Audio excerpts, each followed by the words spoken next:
이제 그 제14회 국가통계방법론 심포지엄 오늘 마지막 세션을 진행하겠습니다.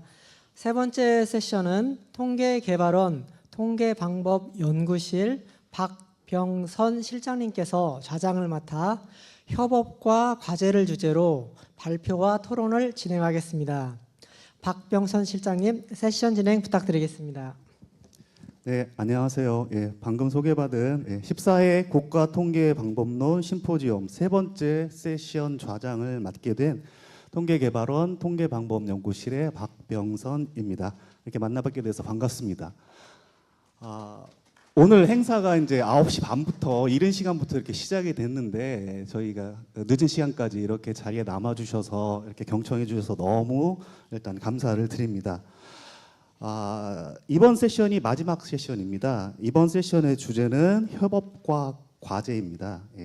이번 세션에서는 통계 데이터와 건강 데이터 융합 서비스의 현재와 발전 방향, 기업 통계 등록부 기반 공간 결합을 통한 폐업 소상공인 정책 개발, 빅데이터 결합 서울시 상권 분석에 대한 발표와 함께 논의를 해보는 시간을 갖도록 하겠습니다. 이번 세션 역시 주제 발표와 토론 형식으로 진행을 할 예정이며 주제 발표는 각 20분씩 좀 할애를 하겠고요. 토론은 10분 정도씩 할애를 할 예정입니다. 그래서 나머지 15분은 현장과 그리고 유튜브 실시간 채팅을 통한 질문을 받는 그런 시간으로 진행을 하도록 하겠습니다. 먼저 주제 발표는 한국보건의료정보원 정집민 부장님, 인사해 주시고, 중소벤처기업연구원 정은애 연구위원님, 그리고 서울신용보증재단 안영수 센터장님, 이렇게 세 분께서 발표해 주시겠습니다. 그리고 토론회는 통계청 최원과장님, 그다음에 소상공인 시장진흥공단 박대현 실장님, 그리고 한밭대학교 최동걸 교수님, 이렇게 세 분께서 수고해 주시겠습니다. 세션이 진행되는 동안 그 질문이 있으신 분들은 그 유튜브 실시간 채팅을 통해서 질문을 올려주시거나 또는 토론 시간에 현장에서 질문해 주시면 감사하겠습니다. 그럼 첫 번째 발표로 한국보건의료정보원 정집민 부장님께서 통계 데이터와 건강 데이터 융합 서비스의 현재와 발전 방향을 주제로 발표해 주시겠습니다. 큰 박수로 환영해 주시면 감사하겠습니다. 네, 안녕하세요. 저는 한국보건의료정보원의 정진민이라고 합니다. 제가 항상 그 벤치마킹을 많이 하는 이렇게 통계청에 와서 통계연구원에 와서 발표하게 될 수 있는 기회를 주셔서 너무 감사드립니다.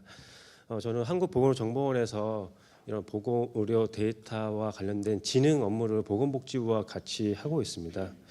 네, 오늘 주제는 그래서 저희가 보건 분야에서 이제 어떻게 데이터들을 이제 진흥하는지 그런 협력 사례들에 대해서 그동안 저의 노력을 좀 발표한다, 이렇게 좀 봐주시면 감사하겠습니다. 오늘 제목은 통계 데이터와 건강 데이터 융합 서비스의 현재와 발전 방향입니다. 네. 뭐 제가 말씀 나누기 전에 저희 나라뿐만 아니라 이제 세계적으로도 이 헬스 데이터에 대해서는 이미 많은 활용을 하고 있습니다. 그래서 미국에서도 이런 청구 자료 기반으로 한 이제 HIRQ에서 H컵이라고 하는 이제 페이션트 인슈어런스 관련된 데이터 세트를 만들어서 이제 배포를 하고 있고요. 굉장히 2000년도부터 발표돼서 이제 뭐 연간 1000건 이상의 논문이 발표될 정도로 굉장히 많이 사용하고 계십니다. 그리고 이제 암등록과 같은 미국의 시어에서도 이제 시어 데이터 기반에도 하시고, 그 다음에 청구 기반의 메디케어 데이터도 이제 결합해서 이제 연구자들에게 제공을 하고 있습니다. 그래서 여기도 이제 암 등록과 이제 청구 자료를 결합해서 사전 구축 자료로도 제공하고 계시고, 그냥 암 등록 자체만으로도 제공하시고 계십니다.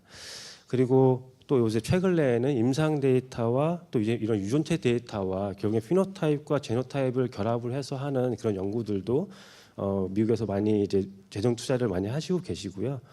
이것도 지금 이제 뭐 논문은 퍼블리시가 줄어든 것처럼 보이지만 다시 최근에 이제 아마 데이터 구축이 끝난 후에 다시 올라오고 있는 상황이고요.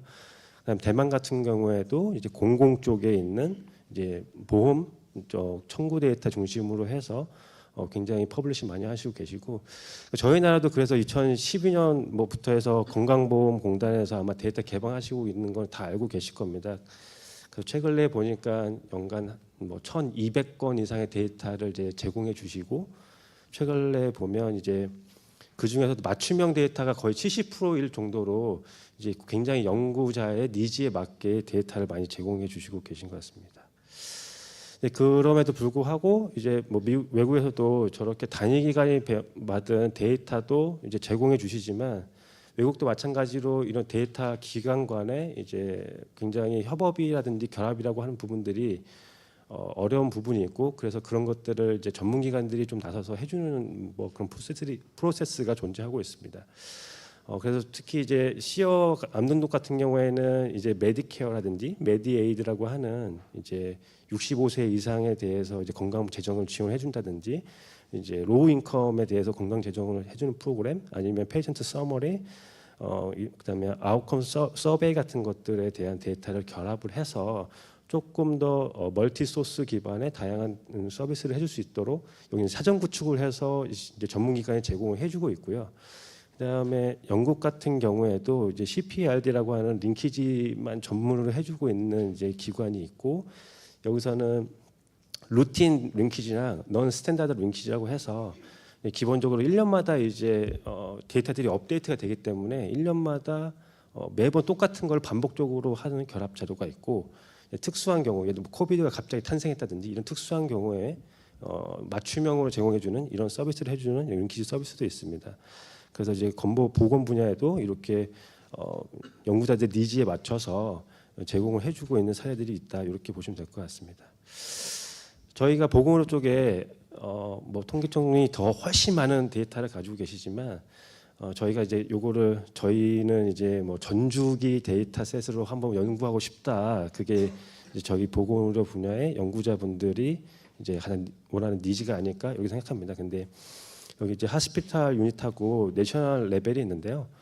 이제 하스피탈 유닛에서는 요 기본 정보부터 진단에 필요한 뭐 검진 정보라든지 조직 정보, 검사 결과, 치료 정보, 이게 다 있으시기는 하신데 이제 전 국민을 대표할 수 있는 데이터는 없으시죠.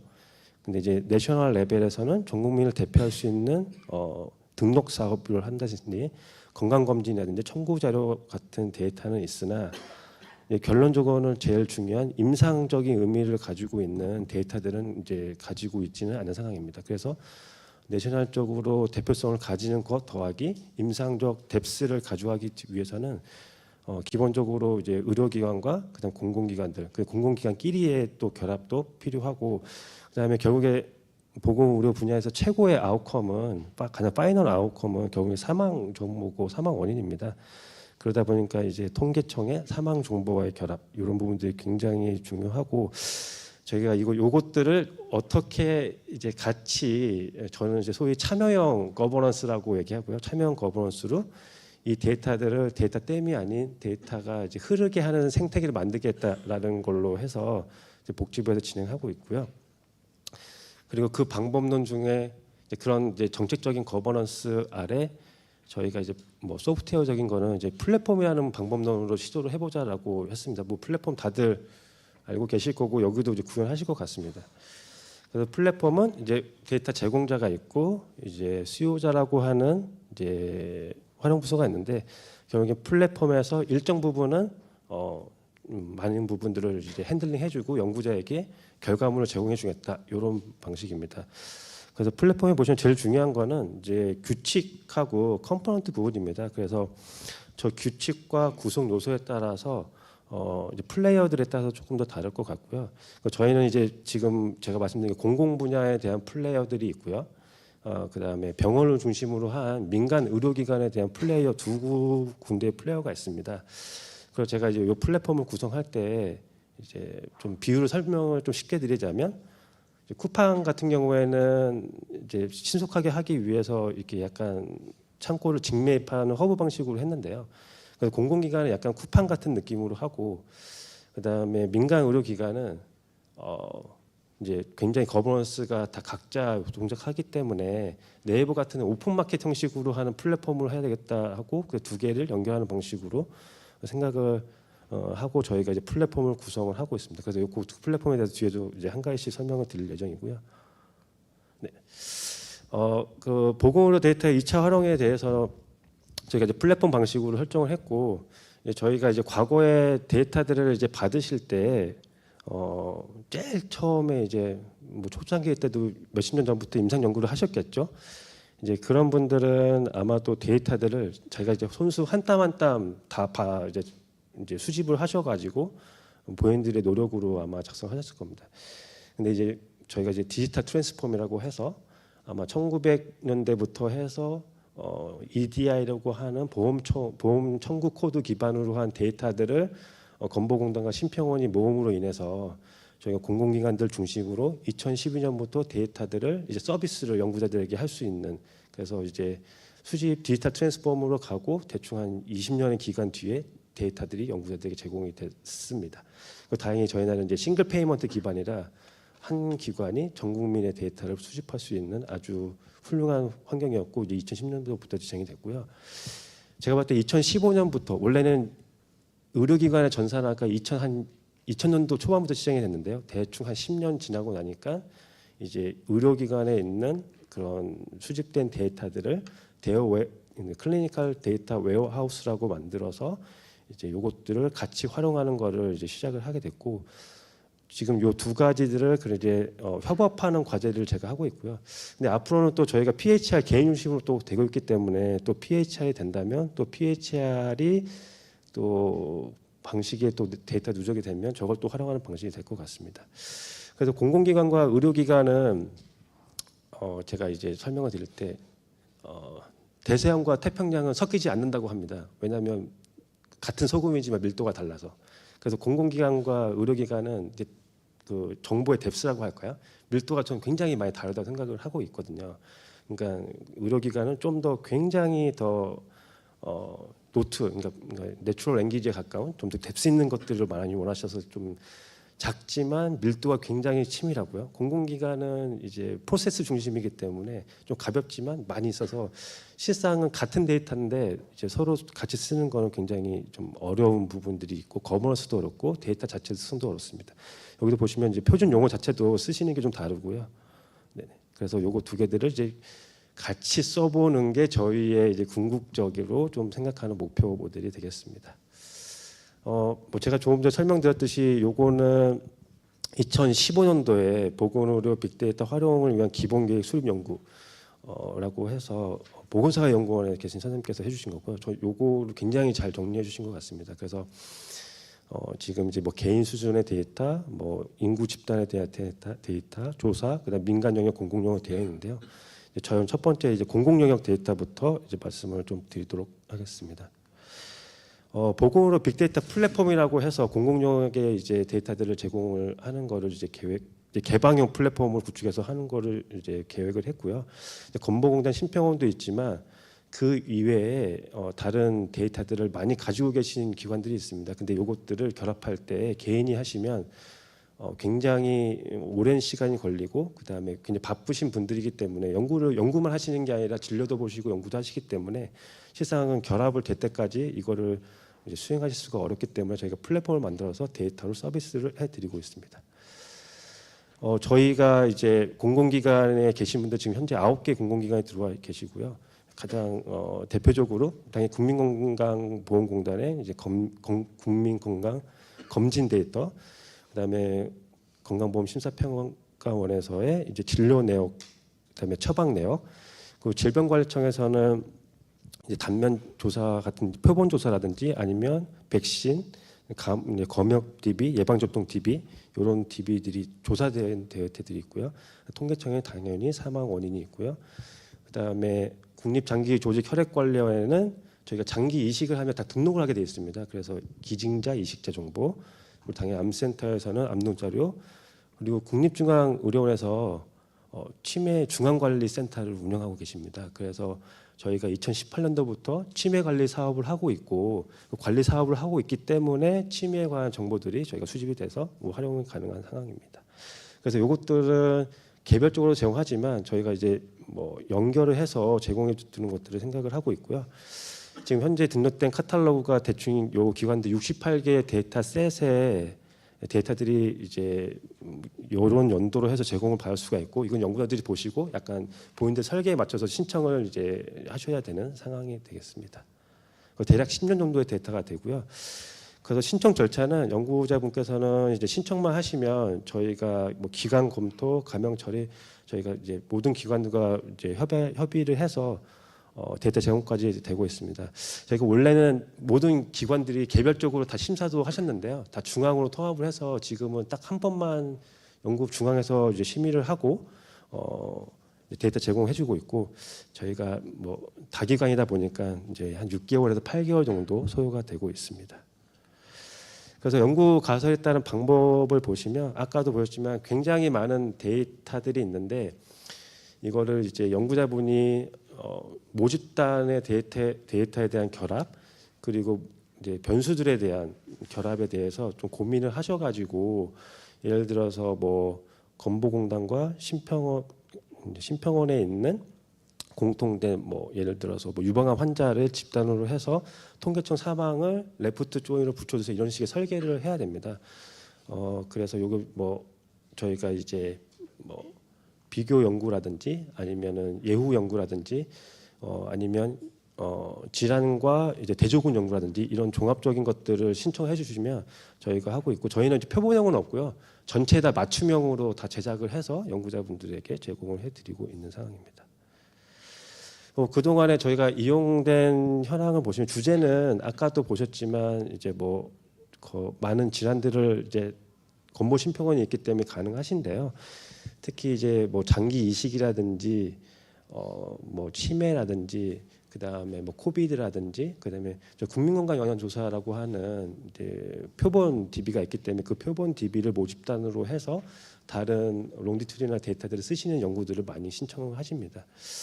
저희가 2022년도부터 이제 21년도에 이제 통계청을 포함해서 많은 기관들과 이제 협의를 해서 정식 서비스를 했고요. 이제 해년마다 저희가 4번 정도 접수를 받고 있습니다. 지금 현재 올해는 4번 접수 받고 있고요. 한 1년에 30에서 지금 현재는 누적으로 한 80건 정도의 연구 데이터를 제공을 해드렸고요. 저 데이터 제공의 이제 유형을 보시면 제일 아래 보시면 이제 질병청이라고 하는 게 아마 국민건강영양조사나 아니면 백신 데이터를 모집단으로 해서 건보공단 심평원을 붙여서 원인을 보신다든지 예후를 보시고 그다음에 사망을 아웃컴을 보시는 이런 연구들을 가장 많이 신청하시고 계십니다. 저희가 데이터 결합 방식입니다. 저희가 이제 이거는 이제 연구자분들은 실상을 어떻게 결합하시는지 이런 것들은 잘 모르세요. 그냥 왜냐하면 결과물만 받으시기 때문에. 근데 저희는 이제 이 결합 방식을 주민번호로 하고 있지 않습니다. 왜냐하면 뭐 주민번호로 할 수 있는 법적 근거는 있기는 한데요. 왜냐하면 의료기관을 생각을 해보면 의료기관은 주민번호 사용할 수가 없거든요. 결국에는 저희가 그걸 대체할 수 있는 어떤 키를 만들어야 되는데 이제 보면 이름, 생년월일, 성별이라고 하는 키를 사용하고 있습니다. 그래서 신문에 보니까 나이스 신용평가에서 보면은 우리 전 국민으로 따지면 11.7%가 중복이 발생한다고 하고요. 그다음에 히라 데이터로 보면 약 83% 정도가 트루 매칭이라고 하십니다. 대충 한 15% 정도 손실이 나겠죠. 그래서 예를 들면 10,000명 이상인데 15% 손실이 난다. 그러면 대표성이 깨질까요? 뭐 이런 것들에 대한 고민이 있긴 한데 저희가 한국보건의료연구원에서 하신 결과 이제 뭐 한 10,000명 이상일 때는 그 정도 루스가 있어도 대표성에는 문제가 크게 없다. 이런 얘기 주셨는데 작은 모집단에서는 조금 이제 고민을 하셔야 될 부분이 있습니다. 그래서 저희는 결합에 대한 루스가 있다. 이렇게 하고요. 제가 실제 이제 결합된 예시를 가지고 왔습니다. 제가 전 타임에 이거에 대한 고민이 굉장히 많았었거든요. 국권형이라고 하는 거가 이제 복합 표본인데요.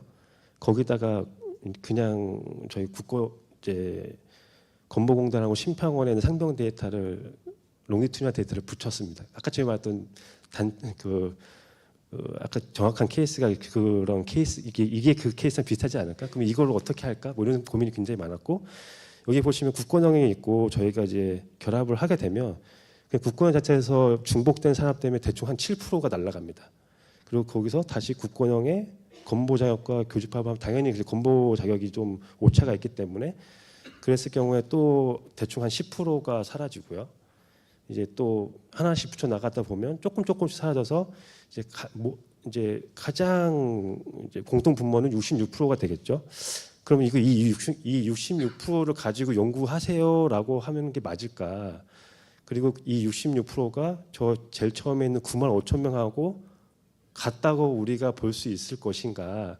이거는 내셔널 표본 코호트인데 나는 좀 고민이 있고 그거에 대해서 아까도 이제 여기서도 이제 똑같은 고민을 하고 계신 것 같고 아마 저희가 그동안의 목적은 이런 이제 질적인 것보다는 연구자분들이 데이터를 못 쓰시니까 빨리 조라에 맞춰서 거버넌스에만 이제 포커스를 해서 지금 저희가 최대한 빨리 줄 수 있는 이제 한계까지 온 상황인데요. 이제 그러고 나서 이제 들여다 보니 이런 이슈가 있을 때 과연 지금은 연구자분들이 알아서 하세요라고 했는데 어느 정도 가이드가 있어야 되지 않겠느냐라는 좀 생각이 들었습니다. 왜냐하면 아까도 보시면 등록 자료와 롱디튜드를 붙였을 때의 문제라든지 이런 것들이 확실히 저도 고민되는 부분이고 요거를 어떻게 현명하게 이제 분석해낼 수 있는 게 정확한 건지 물론 개인 연구자들이시니까 그냥 비표본 모습으로 해서 분석하시면 됩니다라고 얘기해도 되지만 좀 그런 고민이 있고 오히려 제가 전 시간에 들었던 정보가 굉장히 도움이 많이 된 것 같습니다. 그 두 번째는 아까도 말씀드렸지만 이제 공공 데이터와 밀도가 다른 임상 데이터들을 어떻게 쓸 거냐에 대한 이제 고민이 있었고요. 이제 그거를 이제 KQ라고 하는 프로그램을 통해서 이제 해보자라고 2020년도부터 기획을 했습니다. 그래서 21년도에 여기 통계청, 암센터, 국립중앙암등록본부, 건보공단, 심평원 이제 같이 협약식을 해가지고 저희가 이제 같이 만들어 보자 이렇게 해서 암 쪽에 대해서 같이 진행을 했고요. 근데 여기서 이제 암 공공 라이브러리라고 하는 암 등록 기반의 데이터도 있지만 결국에는 옆에 왼쪽에 보시면 결국 병원에 있는 임상 데이터가 이제 결국에 결합이 돼야 되기 때문에 병원에 있는 임상 데이터도 만드시고 공공에서는 이제 공공 데이터도 만들어서 향후에는 같이 결합해서 쓰겠다 이런 프로젝트로 진행했습니다. 여기는 이제 두 가지 프로젝트를 이제 암 공공 라이브러리는 이렇게 장기간에 대한 데이터를 모으고 암 임상 라이브러리도 2010년도 이후부터 데이터를 모아서 향후에는 결합 서비스로 제공하겠다라는 플랜을 가지고 시작을 했습니다. 저희가 5년간 한 10개 암종으로 해서 좀 이제 모든 암종 하기보다 이제 암종을 좀 잘라서 조금 더 뎁스 있게 가려고 진행을 했고요. 그다음에 임상과 공공은 따로따로 한 이유가 공공을 한 번에 일괄 붙이고 그다음에 연 단위로 업데이트를 할 수가 있습니다.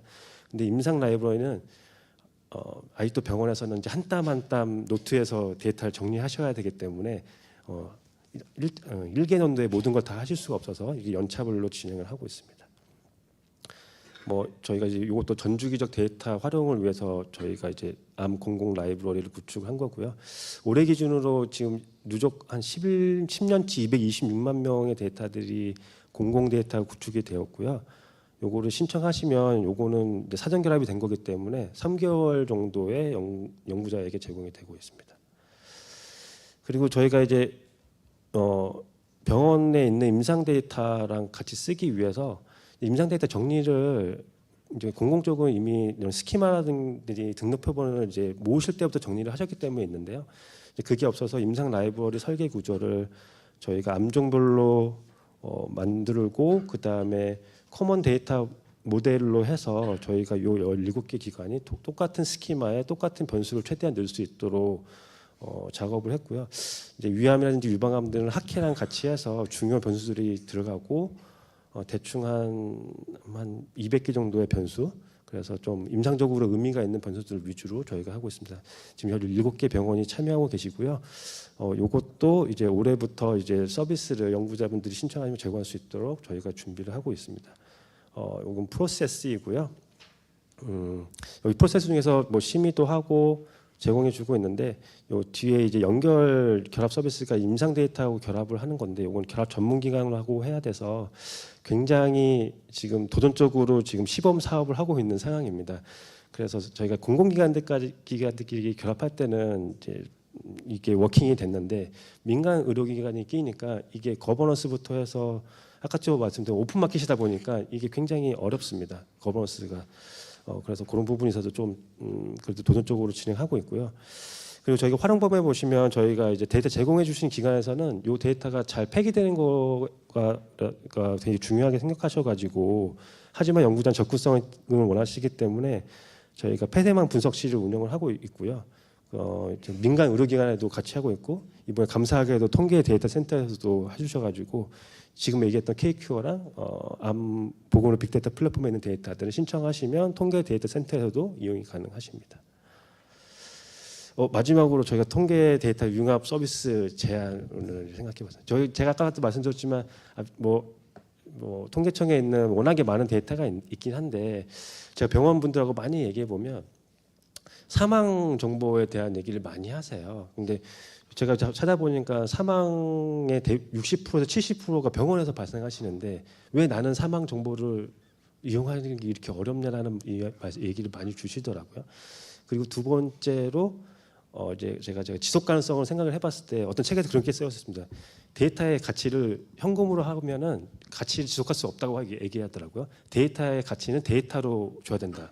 그러니까 데이터를 주면 데이터로 줘야 된다. 뭐 이런 가치가 있어서 제가 이제 굉장히 많이 고민하는 부분은 요거를 지금 아마 연구자분들이 신청 건발 건을 하시는데 제가 말씀드린 거는 저희가 이제 의료데이터 중립병원이라고 43개 병원이 이제 이런 네트워크가 있는데 이제 좀 플랫폼 방식으로 이거를 조금 더 주고받는 거를 조금 디지털화 할 수 있지 않을까? 뭐 이런 생각을 해봤고 그다음에 아까 제일 처음에 보신 뭐 소득 딥인가요? 뭐 그런 것도 원래는 결합하면 좋겠다 이런 생각이 들었고 원래는 가구 정보가 실상은 굉장히 가구 정보가 아니라 이제 아버지와 자녀 간의 관계 정보가 굉장히 중요한데요. 그런 얘기를 해도 된다라고 했을 때 개인정보 보호적인 측면에서 조금 문제가 되지 않을까 하지만 오늘 통계청은 굉장히 저양적인 것 같아가지고요. 그럼 가구 정보도 함께 할 수 있다면 아까 전에 봤던 보빅에서 그런 정보도 융합한다면 훨씬 더 좋은 정보가 되지 않을까 이렇게 생각을 합니다. 네, 이상으로 발표를 마치도록 하겠습니다. 그리고 마지막으로 죄송합니다. 저희가 이제 저희가 생각하는 거는 헬스 데이터, 리서치 데이터, 어드미니스트레이터 데이터 해가지고 통계청하고 이렇게 굉장히 융합적으로 저희는 지속적으로 이제 하고 있습니다. 지금도 이제 통계 데이터 기획과랑 인구노약과 너무 많이 도와주셔가지고요. 꼭 이 두 과에 대해서 말씀드리고 끝내고 싶어서 그랬고요. 앞으로도 많은 협조 부탁드리겠습니다. 감사합니다. 네, 발표에 애써주신 정진민 부장님 발표 감사드립니다. 네, 제가 시간을 20분을 오버했는데 제가 중간에 끊기가 너무 뭐해서 안 끊었는데 다행히도 또 통계청 두 개과에 감사의 말씀을 드리니까 그런 시간을 또 드릴 수 있어서 제가 안 끊기를 잘했다고 생각을 하고 있습니다. 두 번째 발표는 이제 그 중소벤처기업연구원 정은혜 연구위원님께서 기업통계등록부 기반 공간 결합을 통한 폐업 소상공인 정책 개발을 주제로 발표해 주시겠습니다. 네, 큰 박수로 환영해 주시면 감사하겠습니다. 네. 네, 금방 소개받은 중소벤처기업 정은애라고 합니다. 예, 우선 이렇게 또 크고 좋은 자리에서 발제할 기회를 주셔서 너무 감사드립니다. 그래서 저는 좀 여기 계신 분들이 생소한 주제일 수도 있는데요. 저는 중소벤처기업 연구원에서 이제 소상공인 그리고 좀 상권 관련 연구를 많이 하고 있고요. 좀 이따 이제 연구 배경에서 좀 말씀을 드리긴 할 것 같은데요. 요새 폐업 소상공인이 좀 저희 쪽에서는 많이 화두가 되고 이슈가 되고 있어서 이것들을 좀 어떻게 고민을 해볼까 하는 연구라고 보시면 될 것 같고요. 아직 이제 완성된 연구는 아니고 진행 중에 있는 연구고 사실 또 좀 이따가 이제 간간히 나올 것 같긴 하는데 사실 1:1 매칭을 하고 싶었지만 또 제약이 많아서 공간으로밖에 좀 매칭을 할 수 없었던 것도 조금 있을 것 같고요. 그리고 그렇게 해서 연구 발표를 시작을 하겠습니다. 저 그래서 연구의 과정이라고 보시면 될 것 같고요. 그래서 뭐 데이터가 100%보다는 연구의 내용과 이제 플로우들을 좀 말씀을 드려보도록 하겠습니다.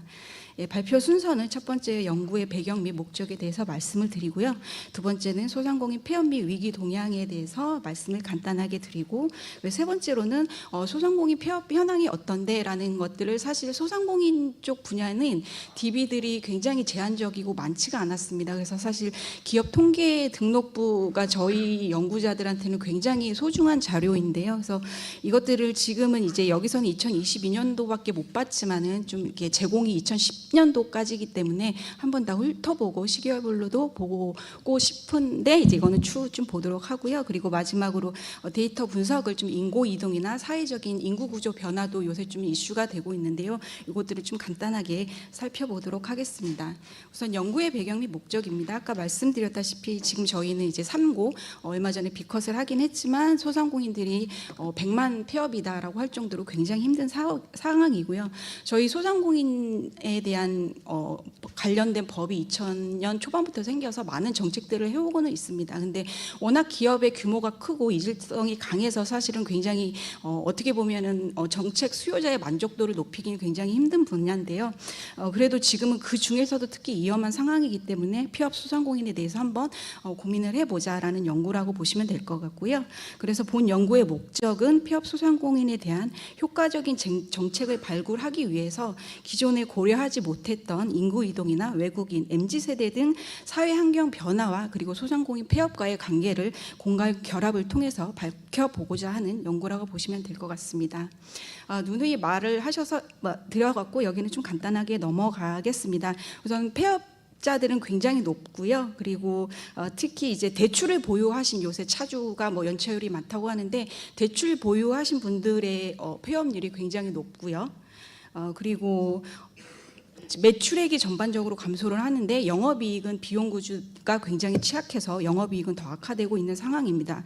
그 중에서도 특히 이제 요새는 유통업이나 외식업, 온라인 플랫폼도 많이 보셨을 거고, 그리고 뭐 쿠팡이나 이런 거 많이 이용하실 텐데 이쪽에서는 소상공인들한테는 물론 이쪽에 올라타신 소상공인들도 있지만 굉장히 큰 리스키한 상황이라고 보시면 될 것 같습니다. 그래서 첫 번째로는 우선 기업 통계 등록부를 통해 그래서 이제 보시면 연체율 같은 경우도 굉장히 올라가고 있고요. 지금 공표를 최근에 이제 하겠지만은 뭐 6배, 7배씩 지금 연체율이 높아지고 있는 상황이라서 굉장히 심각한 상황이라고 보시면 될 것 같습니다. 그래서 이제 첫 번째로는 기업 통계 등록부를 통해서 소상공인들의 폐업이 현황이 어떤지를 좀 보고 싶어서 봤는데요. 활용 자료는 통계청에서 제공하는 SBR 기업 통계 등록부라고 이제 말을 하고요. 정의를 간단하게 살펴보면 행정 및 조사 자료를 연계하여서 국내 기업체를 포괄하는 경제 통계 부분 모집 단위라고 보시면 될 것 같습니다. 통계 단위는 기업 집단, 기업 그리고 사업체 단위로 보시면 될 것 같고요. 시계열은 지금 연 단위로는 2010년 그리고 2020년까지 제공을 하고 있고 분기로도 제공을 하고 있습니다. 약 2020년부터 3년 동안 분기 자료를 제공하는 것을 알고 있고요.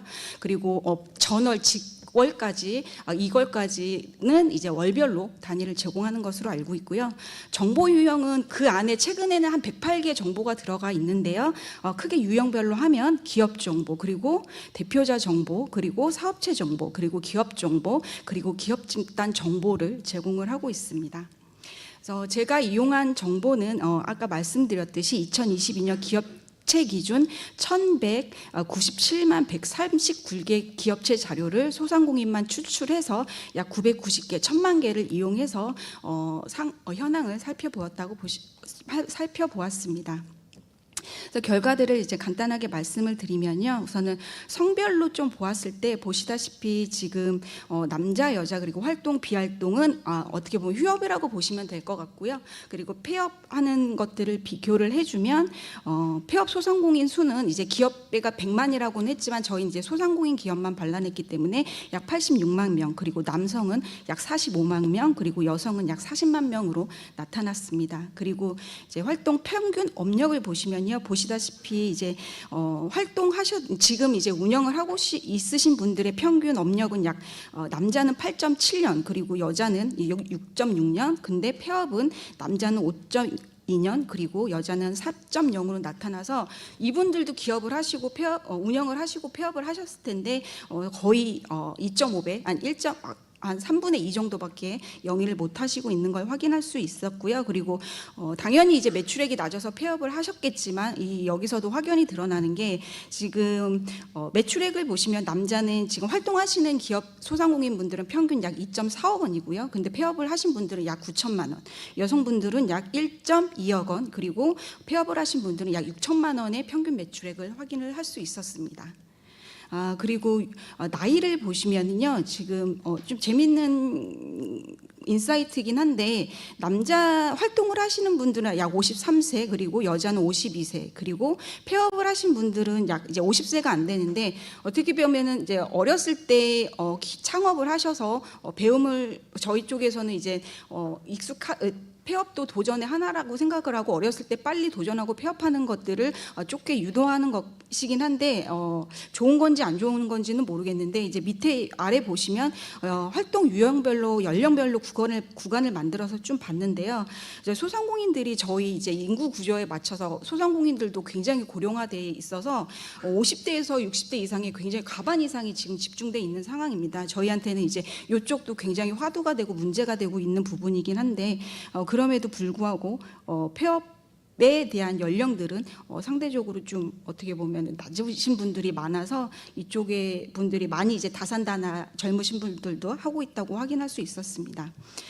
그리고 지역별 활동 유형 현황을 보시면요, 소상공인 수에 비례합니다. 소상공인은 경기도에서 폐업 소상공인이 가장 많았고, 그 다음 서울특별시가 약 17만 명, 그리고 부산광역시가 53만 명 순으로 저희 이제 거의 비례해서 나타났다고 보시면 될 것 같습니다. 그리고 업종별로도 이제 저희가 이제 소매업이 제일 많고, 그 다음에 숙박 음식업이 제일 많고, 그 다음에 뭐 제조업, 서비스업 이렇게 순으로 가는데 그거에 맞춰서 이제 도소매업이 있지만 부동산업 같은 경우 이제 저희 쪽에서는 지금 뭐 이 이유들은 말할 수는 있는데 얼마 전에 한 3년 전에 임대업으로 이제 오시면서 허용을 해줘서 막 갑자기 들어온 케이스가 좀 있어서 큰 비중을 차지하고 있다고 보시면 될 것 같습니다. 이렇게 해서 좀 소상공인 폐업 현황을 뭐 구체적이지는 않지만 좀 간단하게 살펴봤고요. 그리고 아까 이제 서두에 말씀을 드렸듯이 좀 인구 이동, 요새 뭐 지방 소멸도 굉장히 이슈가 되고 있는데 인구의 사회적인 구조적인 특성이 변하는 것을 좀 인구 이동별로 좀 보고 싶어서 이쪽을 좀 현황을 좀 보고 싶어서 봤다고 보시면 될 것 같고요. 우선 활용 자료는 SDC 통계청에서 제공해 주시는 전입 인구 자료입니다. 이것은 이제 KCB에서 제공을 받아서 통계청에서 제공을 해주시고 있는데 우선 분기별로 활용 자료는 분기별로 제공을 해주시는데 이제 1년 단위로 끊었습니다. 그래서 2023년 1분기부터 2023년 4분기 를 이제 합산을 해서 연 단위로 했고요. 여기서 이제 이용 자료는 이제 전입을 지금 현재 전 지자체에서 이쪽으로 현재 거주하고 있는 곳으로 온 지자체 인구기 DB이기 때문에 두 개에 대한 것들을 이용을 했고요. 그래서 그전 지자체 그리고 현재 지자체라고 보시면 될 것 같고요. 그래서 이쪽에서 우선은 현재 지자체로 오는 규모를 집계를 했고요. 그리고 이쪽과 이쪽에 중심점을 추출했습니다. 그래서 거기서 좌표를 생성을 해서 이동 간의 크기를 파악하려고 했고요. 그리고 동일 지자체 간의 이동은 그러니까 제가 서대문구에서 있으면 서대문구에서 하는 거, 아니면 서대문구 홍제동에서 있으면 홍제동에서 하는 건 제거했다고 보시면 될 것 같고요.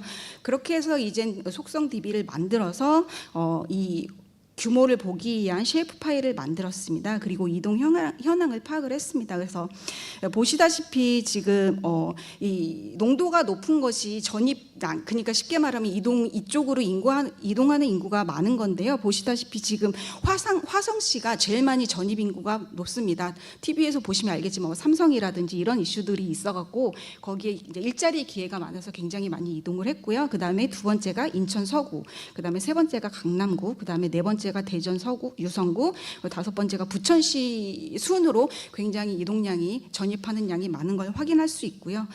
같은 방식으로 이제 전출 이동 규모도 파악을 한번 해봤는데요. 이것들은 또 KCB에서 전출 데이터 셋을 따로 제공을 해줍니다. 그래서 똑같은 방식으로 해서 이동량을 구해봤고요. 그래서 이동 현황을 파악을 해보면 결국은 또 비슷하게 움직이기는 합니다. 이제 근데 전출은 아까보다 조금 더 분산되는 것을 확인할 수 있는데요. 그래서 그전에는 시군구나 이런 거에 대해서는 집중이 살짝 없었다면 이건 조금 더 분산되는 것들을 확인할 수 있고요. 여기에서 지자체의 전출 순위를 보시면은 1위가 이제 경기도 부천시, 그리고 2위가 관악구, 그리고 3위가 강남구, 그리고 4위가 인천 서구, 그리고 천안시 순으로 나와서 이런 인구 이동을 확인을 할 수 있었습니다.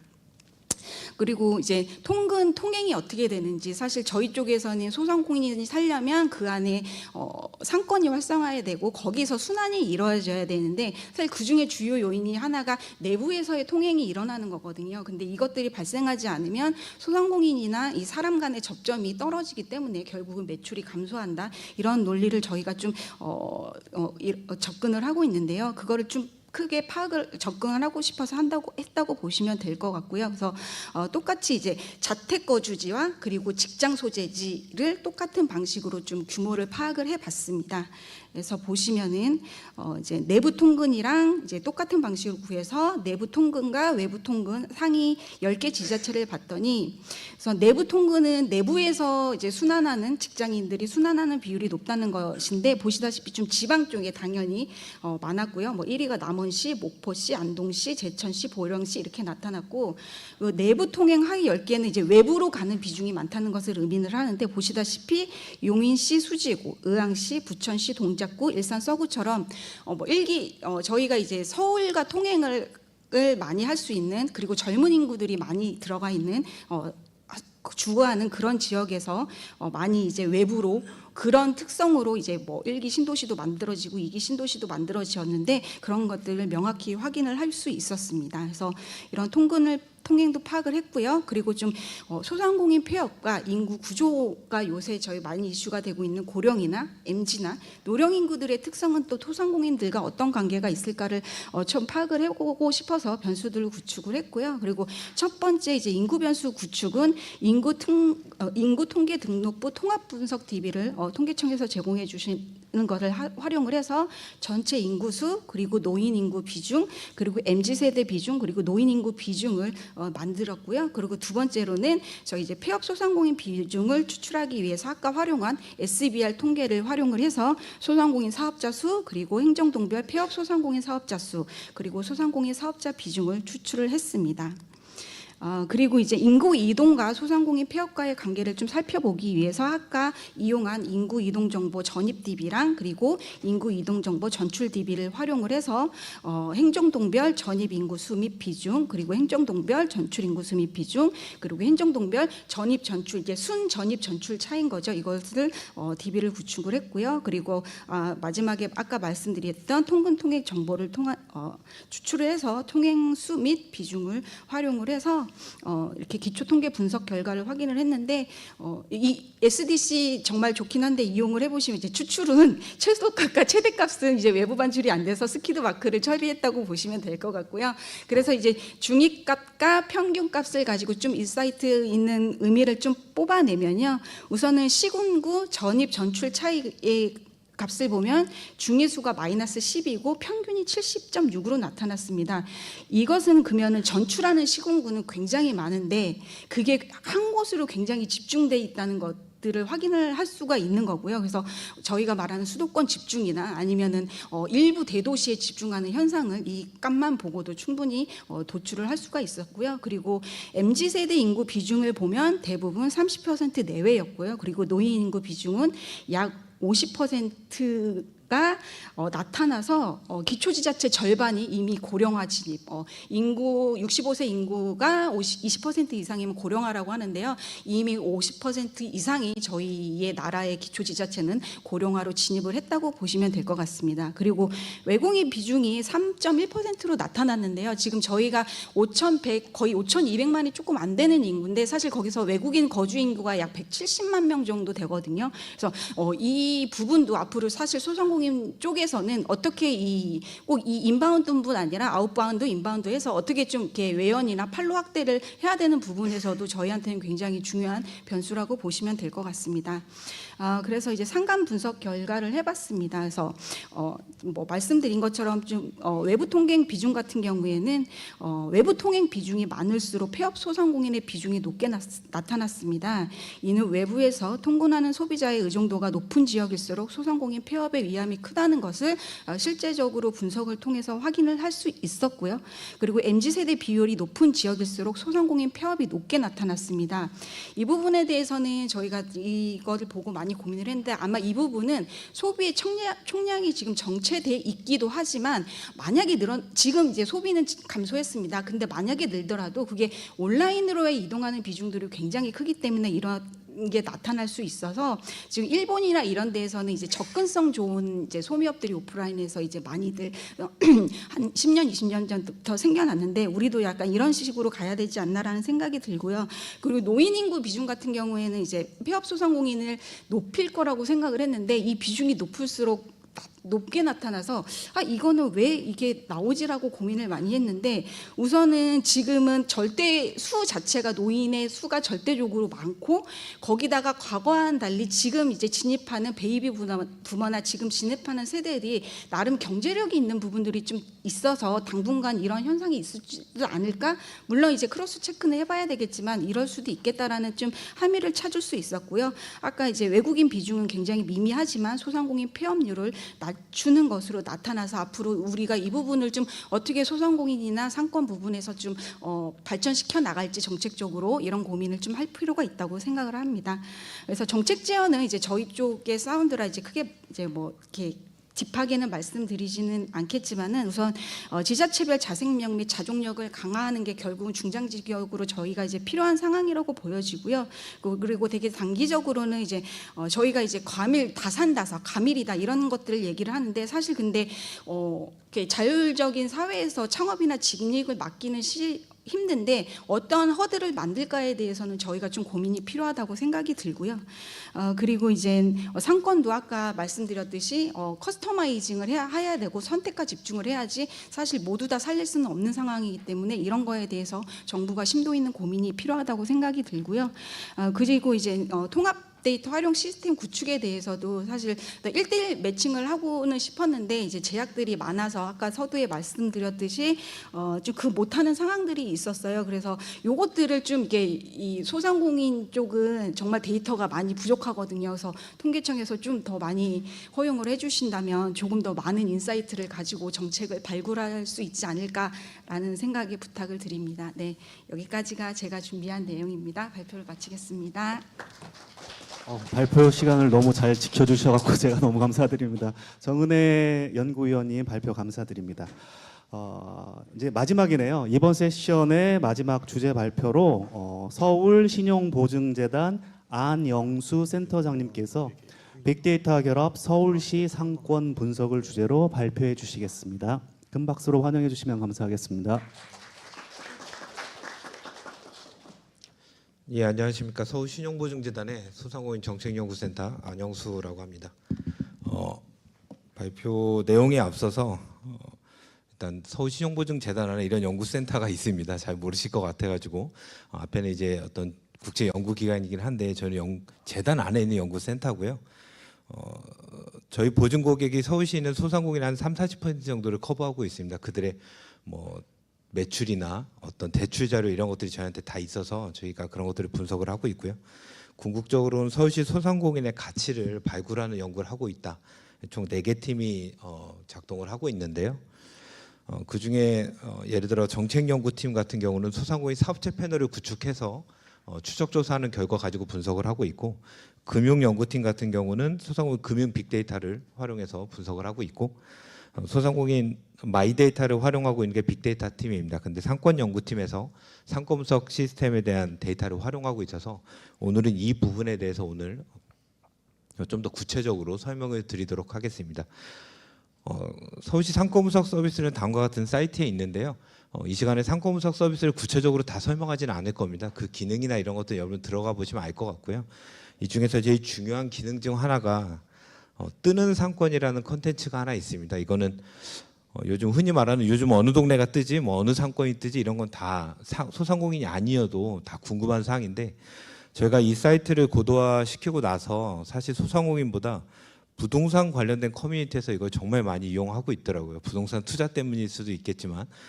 근데 여기서 어느 동네가 뜬다, 어느 상권이 뜬다라고 했을 때 이 뜬다라는 개념이 사람마다 조금씩 다르게 접근을 합니다. 그러니까 첫 번째는 일단 사람들이 많이 가는 곳에 뜬다라고도 얘기를 하고요. 그건 유동인구 변화를 살펴보면 볼 수가 있고, 또 사람이 많이 가다 보면은 매출이 많이 일어나서 장사가 잘 되는 곳, 거기를 또 뜬다라고도 얘기를 합니다. 마지막으로 매출이 계속 늘어나다 보면 관련된 업종의 점포들이 늘어나기 시작을 하거든요. 이랬을 때 비슷한 업종의 점포들이 늘어날 때, 점포 수가 증가할 때 그 상권이 뜬다 이렇게 얘기를 합니다. 저희 연구센터에서는 이거를 상권이 활성화되는 어떤 세계의 파도라고 생각을 하고 있고, 상권이 활성화되려면 이런 파도를 잘 타야 끝까지 활성화가 될 수 있다 이렇게 생각을 하고 있습니다.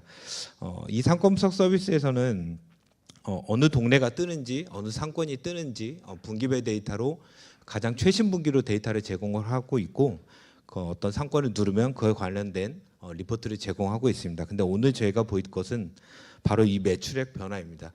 매출액은 굉장히 중요한 정보이고, 이 자료를 통해서 어느 상권이 뜨는지를 확인하고 있는데, 이 매출액 데이터를 어떻게 만들어내고 있는가, 이거를 오늘 조금 중점적으로 살펴보도록 하겠습니다.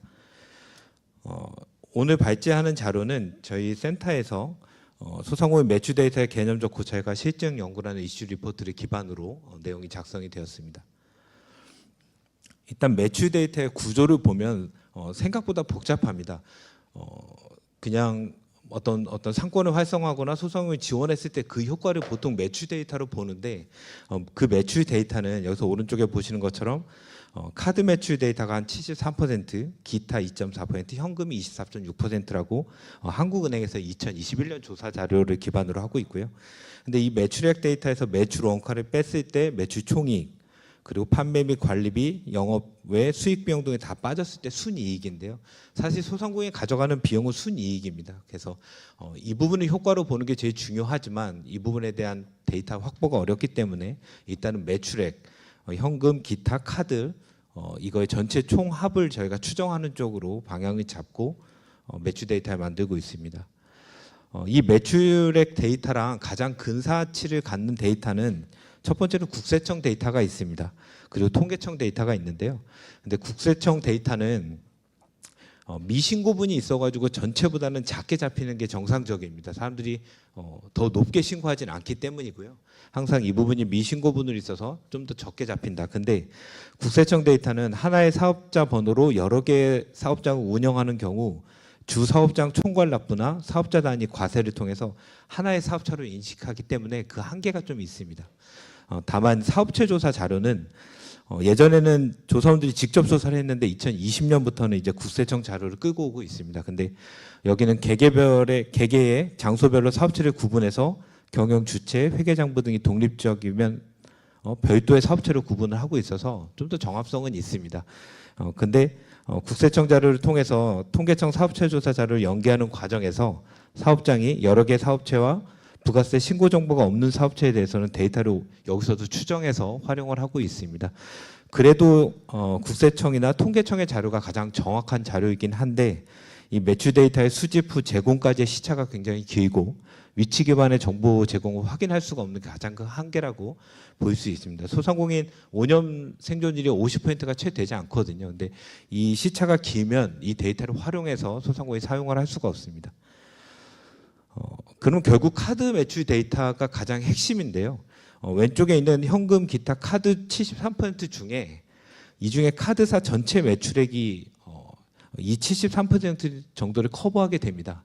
근데 이게 점점 더 어려워지는 부분은 보시면 카드 A사, 카드 B사가 있는데 그러니까 점점 카드사들이 직접적으로 가맹점을 통해서 최종 매출액이 잡히는 게 아니라 중간에 다층 피지 결제라는 게 있습니다. 저희 흔히 말하는 오픈마켓이나 배달앱인데 그쪽에서 결제된 데이터들은 가맹점의 매출로 잡히는 게 아니라 그쪽에 이쪽 다층 그 피지사 쪽으로 다 잡히는 겁니다. 그래서 이거를 카드사에서 발라주질 않기 때문에 사실은 점점 더 이쪽에 대한 비중이 높아질수록 카드사 자체만의 매출로는 전체적인 매출을 추정하기 굉장히 어려워지고 있습니다. 하지만 정보 제공하는 수집주의가 굉장히 빠르다는 장점이 있고 소상공인 상권의 현황을 어떤 지역적인 단위로 바로 모니터링하기엔 적절한 어떤 가장 근본이 되는 데이터였고요. 위치 기반으로 제공이 가능해서 굉장히 중요한 데이터라고 볼 수 있습니다. 저희는 이걸 가지고 데이터를 추정을 하고 있는데요. 근데 그 전에 추정하기에 앞서서 일단 통계청 그리고 국세청 그리고 카드 매출액 데이터를 좀 비교를 해보면 첫 번째는 얼마나 유사한지를 좀 비교를 해보고 두 번째는 비중이 얼마나 차지하는지 이것들을 산점도랑 회계선을 통해 가지고 좀 살펴보도록 하겠습니다.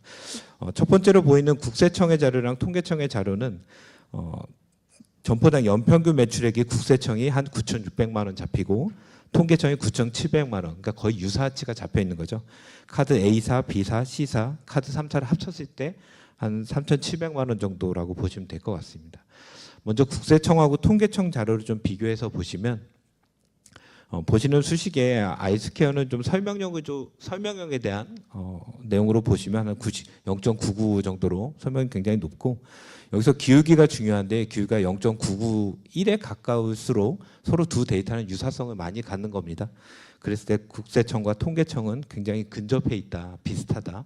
물론 일부 데이터는 어디는 좀 더 작게, 어디는 좀 더 크게 잡히는 경우가 있습니다. 그럼에도 전반적으로는 굉장히 유사하다. 그래서 유사한 것들을 확인할 수가 있었고 사업체 매출액 항목을 국세청 행정자료로 활용하고 있구나. 2020년부터 그것들이 확인이 될 수가 있었고요. 카드사랑 좀 비교를 할 텐데요. 그중에 A사입니다. 그 카드 점유율이 가장 높은 회사인데 전체적으로 오른쪽에 그래프를 보시면 아이스케어 자체는 0.81 정도, 기울기가 3.76입니다. 그러니까 1분에 3.76 정도 작게 잡히는 거죠. 여기 퍼센트는 한 18.4% 정도의 기울기가 됩니다. 그러니까 이 카드사 A만으로 설명을 하기엔 너무 한계가 많은 거죠. 이거 자체를 쓸 수도 없고요.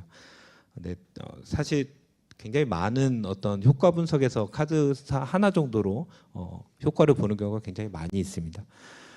카드 B사를 살펴봤을 때도 점유율은 전체로 봤을 때 한 12.0% 정도의 비중을 갖고 있고 아이스케어는 0.82 정도라고 보시면 되겠습니다. 점유율이 낮아질수록 기울기는 굉장히 가파라지고요. C사 같은 경우는 한 7.9%밖에 되지 않는 거죠. 하지만 A, B, C사 굉장히 다 큰 카드사들입니다. 이것들이 점점 더 기울기가 가파라지고 있습니다. 아까 보신 것처럼 배달앱이나 오픈 플랫폼들이 있어가지고 결국 이 말은 카드사의 매출액 전체만으로는 이 소상공인의 매출 전체를 볼 수가 점점 더 어려워진다라고 보시면 될 것 같고요. 카드 3사를 합쳤을 때도 설명력은 한 82% 정도, 기울기는 2.87 정도입니다. 여전히 한 2배 정도 아주 과소해서 내용이 잡힌다라고 보실 수가 있습니다. 또 중요한 점은 카드 3사를 합쳤을 경우에 이들의 설명력이 늘어나지는 않습니다. 기울기는 낮아지고 있지만 이들의 설명이 늘어나지 않고 있다는 얘기는 이들의 분산이 여전히 커지고 있다는 문제가 있습니다. 그래서 저희가 생각한 방법은 카드사 A사, B사, C사 각각의 로 데이터를 가지고 매출을 추정을 하고 그 추정된 값들의 평균을 통해 가지고 소상공인의 매출을 찾아내는 겁니다. 우선 이 방법을 하고 있는데요. 통계청 데이터가 가장 저희의 비교 대상이 되고 카드사 데이터가 가장 기본이 되는 데이터입니다. 여기에 보정 비율이 만들어지는데 이거는 카드사의 연매출액과 통계청의 연매출액의 차이를 가지고서는 보정 비율을 만들고 있습니다. 이 보정 비율의 공간 단위는 서울에 있는 블럭 단위라는 기준으로 작성을 했고 서울에 한 6만 8천 개의 블럭 단위 안에 있는 보정 비율을 업종별로 나눠서 작성을 하고 있습니다. 이 세부 보정 비율은 내용 자체는 여기에 표기하지는 않았습니다. 다만 이 매출액 추정은 예측이 아닙니다. 예, 에스티메이트 추정한 매출액이고 앞으로에 대한 예측은 아니라는 것, 이분은 조금 참조할 사항인 것 같습니다.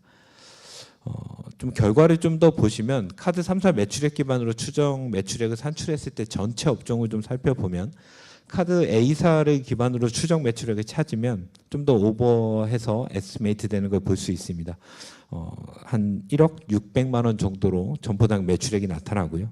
카드 B사 같은 경우는 근접해서 한 1억 정도로 나타나고 카드 C사 같은 경우는 언더 에스티메이트 돼가지고 한 7,100만 원 정도. 이들의 평균을 냈을 때 통계청이나 국세청의 근사치와 굉장히 유사하게 평균을 맞춰지고 있는 것들을 알 수가 있습니다. 각 개별 카드사를 추정했을 때보다 3사의 평균을 이용할 때 좀 더 근접한다는 걸 알 수가 있고요.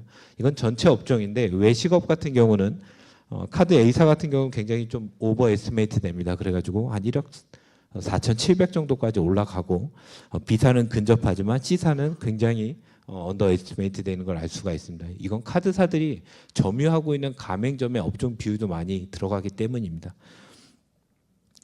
서비스업 같은 경우는 반대로 A사 같은 경우가 언더 에스티메이트 되고 B사가 오버 에스티메이트 되는 형태를 나타내고 있습니다. 하지만 이들의 평균을 냈을 때는 통계청이나 국세청에 가까운 값으로 추정이 된다, 이렇게 보시면 될 것 같습니다. 마지막 소매업은 아까랑 좀 더 다른 패턴으로 나타나고 조금 더 국세청이나 통계청의 데이터보다 카드 3사의 평균으로 갔을 때 추정한 매출액의 3사로 갔을 때 조금 더 오버 에스티메이트 되지만 그래도 한 100.9% 정도이기 때문에 근사치로 간다라고 저희는 판단을 하고 사용을 하고 있습니다. 사실 국세청 데이터를 사용하는 게 가장 좋습니다. 실제 매출액이고 신고된 액이기 때문에. 하지만 아까 말씀드린 것처럼 연구 시점에서 데이터가 1, 2년 지연되는 그 단점이 있고 반기 또는 연 단위로밖에 분석이 되지 않기 때문에 직접적인 소상공인에 있는 골목상권을 분석하기는 한계가 있습니다. 카드사는 실시간 수집이 가능하지만 시의성 있게 활용이 가능한데 월 단위, 일 단위, 시간 단위 매출까지 다 분석이 가능합니다. 하지만 실제 매출액 대비 비중이 작아서 정합성이 문제가 있고 아까 보신 것처럼 간편 결제나 배달앱 등의 사용 증가로 온라인 결제 매출이 집계되지 않는 문제가 있습니다. 따라서 저희가 사용하는 이 추정 매출액이 어떻게 보면은 이러한 장단점들을 가장 갖추고 있다. 다만 얼마나 잘 추정하느냐가 핵심이겠죠. 그래서 사실 모든 카드사에서 다 전체 추정 매출액을 제공하고 있고 뭐 K10이나 뭐 나이스나 이런 데서도 소상공인 매출액들을 추정하고 있습니다. 근데 그 추정된 매출액의 알고리즘이나 보정 개수는 어디도 제공하지 않고 있습니다.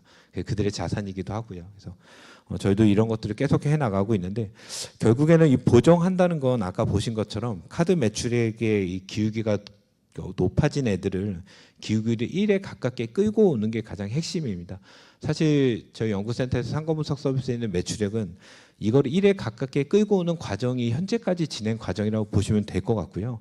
여기까지가 스텝 1이라고 하면 그 다음 스텝은 분산이 굉장히 커져 있습니다. 이들이 보정할 때 굉장히 오버 에스티메이트 되거나 언더 에스티메이트 된 애들을 평균으로 끌고 오는 과정들이 필요합니다. 굉장히 정교한 과정인데 이 과정들을 연구센터에서 지속적으로 하고 있습니다.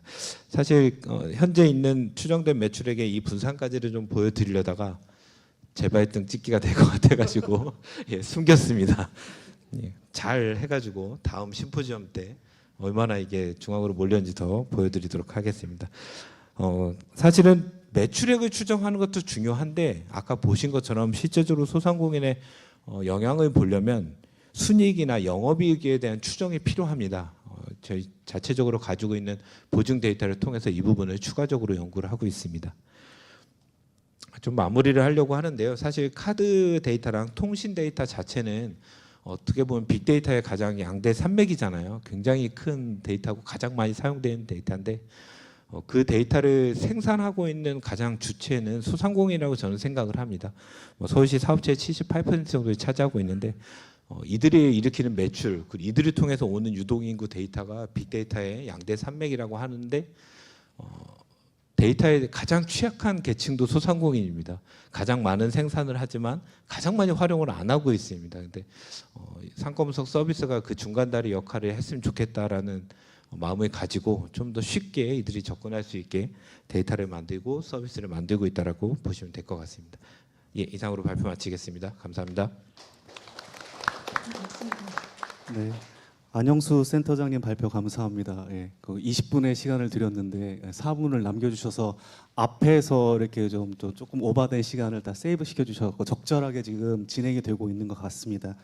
이제 그 모든 주제 발표를 마치고요. 이제 다음에 이제 남아 있는 진행 순서에 대해서 좀 간략하게 말씀드리면 이제 세 분 토론자분들의 뭐 논평을 좀 듣는 시간을 갖고요. 다음에 이제 질의가 있으신 분들에 대해서 질의를 갖고 마지막으로는 발표해주신 세 분께서 이제 논평과 질문에 대한 답변과 이러한 내용들을 마무리하는 시간으로 이번 세션을 끝내려고 합니다.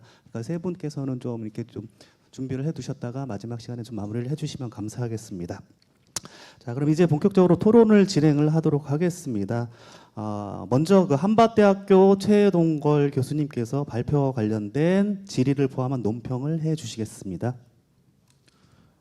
네, 안녕하세요. 한밭대학교 최동걸 교수입니다. 방금 발표해 주신 세 분 발표 잘 들었고요. 저는 이제 안영수 센터장님께서 발표해 주신 빅데이터 결합 서울시 상권 분석 내용에 대해서 좀 말씀드리도록 하겠습니다. 먼저 이렇게 그 어려운 상황 속에서도 소상공인 매출 증대를 위한 연구 분석을 이렇게 열심히 수행해 주신 점 참으로 감사드립니다. 저는 로봇과 인공지능 전문가로서 지금 말씀해 주신 그 매출 분석을 어떻게 조금 인공지능 기술을 이용해서 정량적으로 그리고 정성적으로 좀 잘 분석할 수 있는 기법을 좀 적용할 수 있을 것인가에 대해서 좀 말씀드리고, 또 제가 이제 작지만 벤처 기업을 또 운영하고 있습니다. 그래서 어떻게 보면은 소상공인 입장에서 이런 게 좀 정보가 있으면 좋겠다라는 그런 좀 수요자 입장에서도 좀 말씀드리도록 하겠습니다. 제가 센터장님께서 발표해 주신 내용을 보다 보니까 네 가지 참 중요하고도 마음에 닿는 아젠다들을 좀 느끼게 되었습니다. 첫 번째로는 맨 마지막 장표인 소상공인이 빅데이터의 최대 생산자이면서 빅데이터의 최대 취약자다. 이 점은 참 가슴에 와닿습니다. 모든 그런 그 데이터들을 생산하고 또 그런 산업에 활용되고 또 그거를 이용해서 국가가 돌아가는 큰 산업을 일궈내면서도 어떻게 보면은 그 자신으로서는 이 데이터를 활용할 그 여력이나 혹은 그런 자본이나 시간이 충분치 않아서 이런 쪽에 좀 소외되고 있다라는 점이 참 가슴에 와닿고 좀 중요하게 우리가 다뤄야 될 문제라고 생각이 되었고요. 두 번째는 이제 서울시 상권 분석을 하는 그 어플리케이션입니다. 제가 어릴 적부터 이제 좀 서울 거주자의 입장에서 제가 이제 어렸을 때는 신촌과 이대가 참 핫한 소상공인에게 핫한 그런 지역으로 유명했습니다. 하지만 이제 제가 이제 대학을 지나고 이제 커가면서 홍대 쪽이 상당히 뜨게 되고 신촌과 이대가 몰락하는 걸 제가 눈으로 보게 되었습니다. 사실 저는 이쪽의 전문가가 아니기 때문에 갑자기 이러한 일이 생성된 것에 대해서 상당히 좀 당황스러웠죠. 그리고 이제 영원할 것 같던 그 홍대의 그 불야성 같은 그 상권도 요즘에는 한물 같다는 말이 들으면서 미래에는 과연 어느 상권이 뜨는 것이냐라는 고민을 자연스럽게 하게 되는 것이 되고 있습니다. 그래서 저희가 이러한 빅데이터를 이용하고 인공지능을 이용해서 어디가 미래에서 뜨는 상권이고 현재의 어느 상권과 어느 업종이 뜨는 것인지 예측할 수 있고 알려줄 수 있는 서비스가 꼭 필요하다고 느꼈습니다. 세 번째로는 저희가 이러한 소상공인의 그 영업을 지원하고 또 이러한 데이터를 확보하는 데 있어서 상당히 현재 다양한 데이터를 분석하고 계시다는 점에 참 놀랐습니다. 단순히 그냥 뭐 매출 정보 이런 것들만 활용하는 것이 아니고 정책, 상권, 금융 이러한 빅데이터들을 모두 모은 어떻게 보면은 시공간을 초월한 이런 멀티모달 빅데이터를 수집하고 계시고 이걸 분석하고 계시는 거에 참으로 놀랐습니다. 그래서 저희 분야에서도 어떻게 보면은 영상 정보를 활용한 싱글 모달리티의 인공지능이 한참 유행하다가 요즘에는 이제 텍스트 정보와 다양한 센서 정보, 그 다음에 시계열 정보들을 합친 멀티모달 정보들을 이용한 LLM 그리고 멀티모달 LLM, MLLM과 같은 이런 거대 모델들이 챗GPT를 위시하여 발표가 되고 있습니다. 그래서 이러한 방향으로 발전할 수 있는 기본 데이터와 분석을 이미 진행하고 계신 거에 대해서 상당히 놀랐고요. 그리고 마지막으로는 이제 제가 그냥 상식적으로 생각하기에는 우리가 결제할 때 그 정보들, 신용카드 정보들, 우리가 메인으로 사용하는 결제 정보인 신용카드가 실시간으로 통보가 된다고 생각하고 있어서 신용카드 데이터가 상당히 정확하고 메인적인 정보를 갖고 있을 거라 저는 예상했습니다. 그래서 그 정보만 분석하면은 현재나 혹은 미래에 대한 예측을 하기에 충분할 것이라고 생각했는데 의외로 실시간 신용카드에 대한 실시간 정보가 상당히 부족하다라는 것을 좀 깨닫게 되었습니다. 하지만 그럼에도 불구하고 가장 중요한 데이터임은 확실하다라는 점도 좀 다시 확인하게 되었습니다. 그래서 제가 이제 이렇게 발표를 듣고 좀 깨달은 점들을 생각해 보니 첫 번째로 소상공인을 위해서 좀 더 정확한 실시간 매출 추정이 반드시 필요하다. 그래서 이 매출 추정을 가지고 내가 이제 현재 어떤 지역의 상권을 진입할 것인가, 그리고 내가 만약에 이 관련 상권에 종사하고 있다면 현재 내 포지션은 얼마큼 하고 있는지, 잘하고 있는지 못하고 있는지, 또한 이러한 추세를 가지고 미래에 내가 어떤 창업을 하고 싶은데 어떤 지역으로 어떤 종목을 가지고 갈 것인지 결정할 수 있는 중요한 메타데이터가 된다고 생각합니다. 그래서 현재 지금 실시간 그 카드 데이터를 가지고 어떻게 잘 분석하느냐를 말씀해 주셨는데, 저는 만약에 이 실시간 데이터에 작년이나 혹은 재작년 국세청 정보들, 매출 추이를 좀 추가해서 소상공인 같은 분들이 예를 들어서 3년이나 5년 정도밖에 서바이브를 못하는 점을 감안하더라도 예를 들어서 작년에 홍대의 치킨집 혹은 뭐 주류점, 호프집이 어느 정도 평균 매출을 냈는지에 대한 웨이트를 좀 갖고 올 수 있을 것 같습니다. 그리고 각 지역별, 그 다음에 각 산업별로 그러한 웨이트들, 기대값들도 또한 저희가 추론해서 이러한 기대값으로 좀 활용할 수 있을 것 같고요. 그리고 조금 더 욕심을 낸다면은 요즘에 이제 SNS와 같은 이제 소통을 많이 하고 있는데, 이러한 곳에서 키워드 노출 빈도 같은 것들도 좀 조사를 해가지고 LLM 멀티모달 데이터로 좀 학습을 하면은 이러한 실시간 카드 데이터만 이렇게 전통적인 통계 방식으로 구분한 것보다 조금 더 나은 방법을 기대해 볼 수 있지 않을까, 혹은 이런 학문적으로 조금 다른 시각으로 분석해 볼 수 있는 기회가 되지 않을까 생각이 듭니다. 두 번째로는 이러한 빅데이터로 얻은 정보를 어떻게 소상공인에게 혜택을 줄까입니다. 이것은 사실 조금 먼 미래가 될 수 있고, 어떻게 보면 이것 좀 탁상공론 아니냐라는 생각이 들 수도 있지만, 제 의견을 말씀드리자면, 첫 번째로 이 소상공인 데이터를 활용해서 개개인 맞춤 인공지능 비서 서비스를 해주는 게 가장 최선이라고 봅니다. 하지만 이제 이거에 대해서 가장 어려운 점은 소상공인들이 개개인의 정보들을 오픈하는 것을 상당히 꺼려할 수가 있습니다. 왜냐하면은 옆집 비슷한 상권들은 또 자기의 경쟁자이고, 또 나의 정보를 모두 오픈하는 것은 또 비즈니스상 옳지 않은 방향이라고 생각할 수도 있기 때문입니다. 그래서 이걸 제가 유사 산업에 대해서 한번 사례를 가져와 봤습니다. 이 유사 사례가 지금 병원에서도 똑같이 벌어지고 있습니다.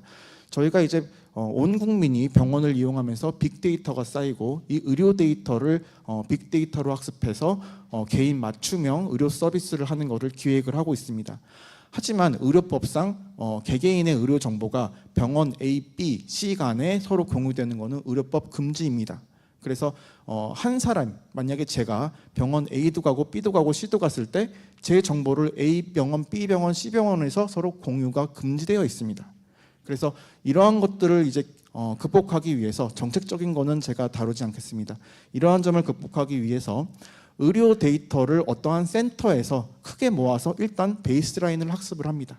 그리고 그거를 실시간 데이터를 추론하기 위해서 그 백프로파게이션을 할 때 마지막 엔드 레이어 추론 정보를 그 병원에게 웨이트 정보로 넘깁니다. 그럼 그 병원에서 그 정보를 받아다가 자기의 정보를 취합해서 최종적으로 추론한 값을 자기 병원만 쓸 수 있게 됩니다. 그럼 결론적으로 데이터는 서로 공유됐지만 웨이트 값은 서로 각 기관에게만 맞춤형으로 갔기 때문에 데이터 공유는 일어나지 않습니다.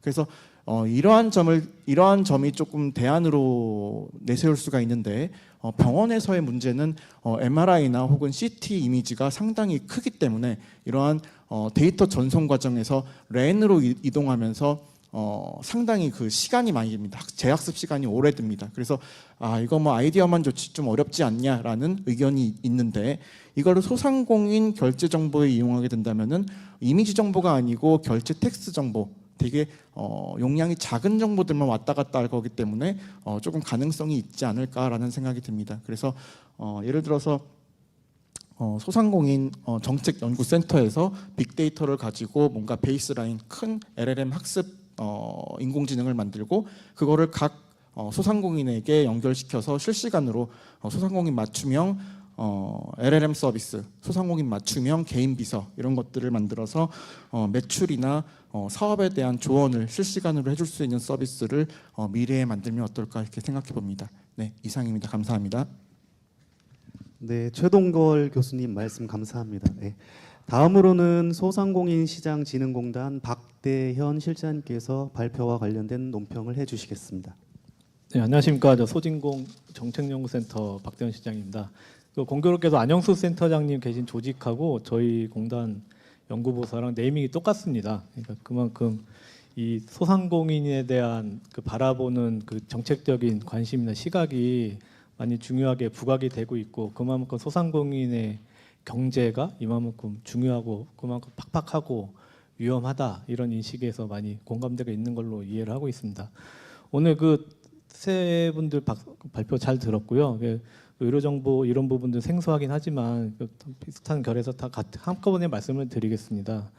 그러니까 지금 소상공인 문제를 좀 말씀을 드리면 뭐 중요한 말씀은 아까 교수님도 잘 말씀 주셨고 발제 과정에서 나왔지만 지금 소상공인이 우리 경제 주체로 부각된 지가 사실 그렇게 역사가 길지는 않습니다. 이전에 그 기업 정책 내에서 중소기업 정책 내에 있다가 점점 경제 위기나 어떤 시그널이 그러니까 쉽지 않아지면서 소상공인에 대한 관심이 많아졌고 그러다 보니까 정책 대응이나 정책 개발해야 되는 그 주기 중요도가 많이 빨라지기 시작했거든요. 그래서 불과 몇 년 전, 10여 년 전만 해도 뭔가 소상공인 자영업 정책을 보기 위한 통계를 현황을 바라볼 때 기존의 서베이를 급하게 해야 된다든지 기존의 그 사업체 조사를 통한 통계청 사업체 조사를 통한 몇 년 지난 타임렉 있는 조사 결과를 본다든지 이런 시기가 있었는데 최근 몇 년간 급격하게 어떤 카드 매출을 포함된 아니면 여러 가지 SBR 확대가 되면서 이런 그 활용도가 굉장히 높아졌습니다. 이 이유가 이제 소상공인 자체가 경제 위기 각종 이슈에 민감하고 각종 그러니까 위기 대응이 잘 안 되거든요. 각종 공급망 이슈가 발생한다든지 아니면 날씨에 뭐 민감한다든지 외부의 금융 이슈가 발생했을 때 먼저 타격받는 사람들이 자영업자, 소상공인들이고 그럼 이 부분들 소상공인들이 왜 이렇게 어려움이 있느냐, 어떤 부분은 정책을 대응을 해야 되느냐, 이게 중장기 관점에서의 정책을 마련해서 뭔가 구조 개선까지 감안한 정책을 만들어야 될 경우도 있고 급하게 현안 대책을 만들어내서 급한 불 끄는 컨셉에서의 정책도 필요하고 그러다 보면은 이제 어떤 현황을 봐야 되는데 이 주기가 굉장히 빠르게 정책 니즈가 많아졌다는 거죠. 그래서 어떤 기존에도 이제 SBR이나 이런 부분에서 잘 활용하고 있습니다만 아쉽게도 이제 저희가 이제 중소기업 정부에서도 소상공인 통계 이제 중소기업 기본 통계를 통해서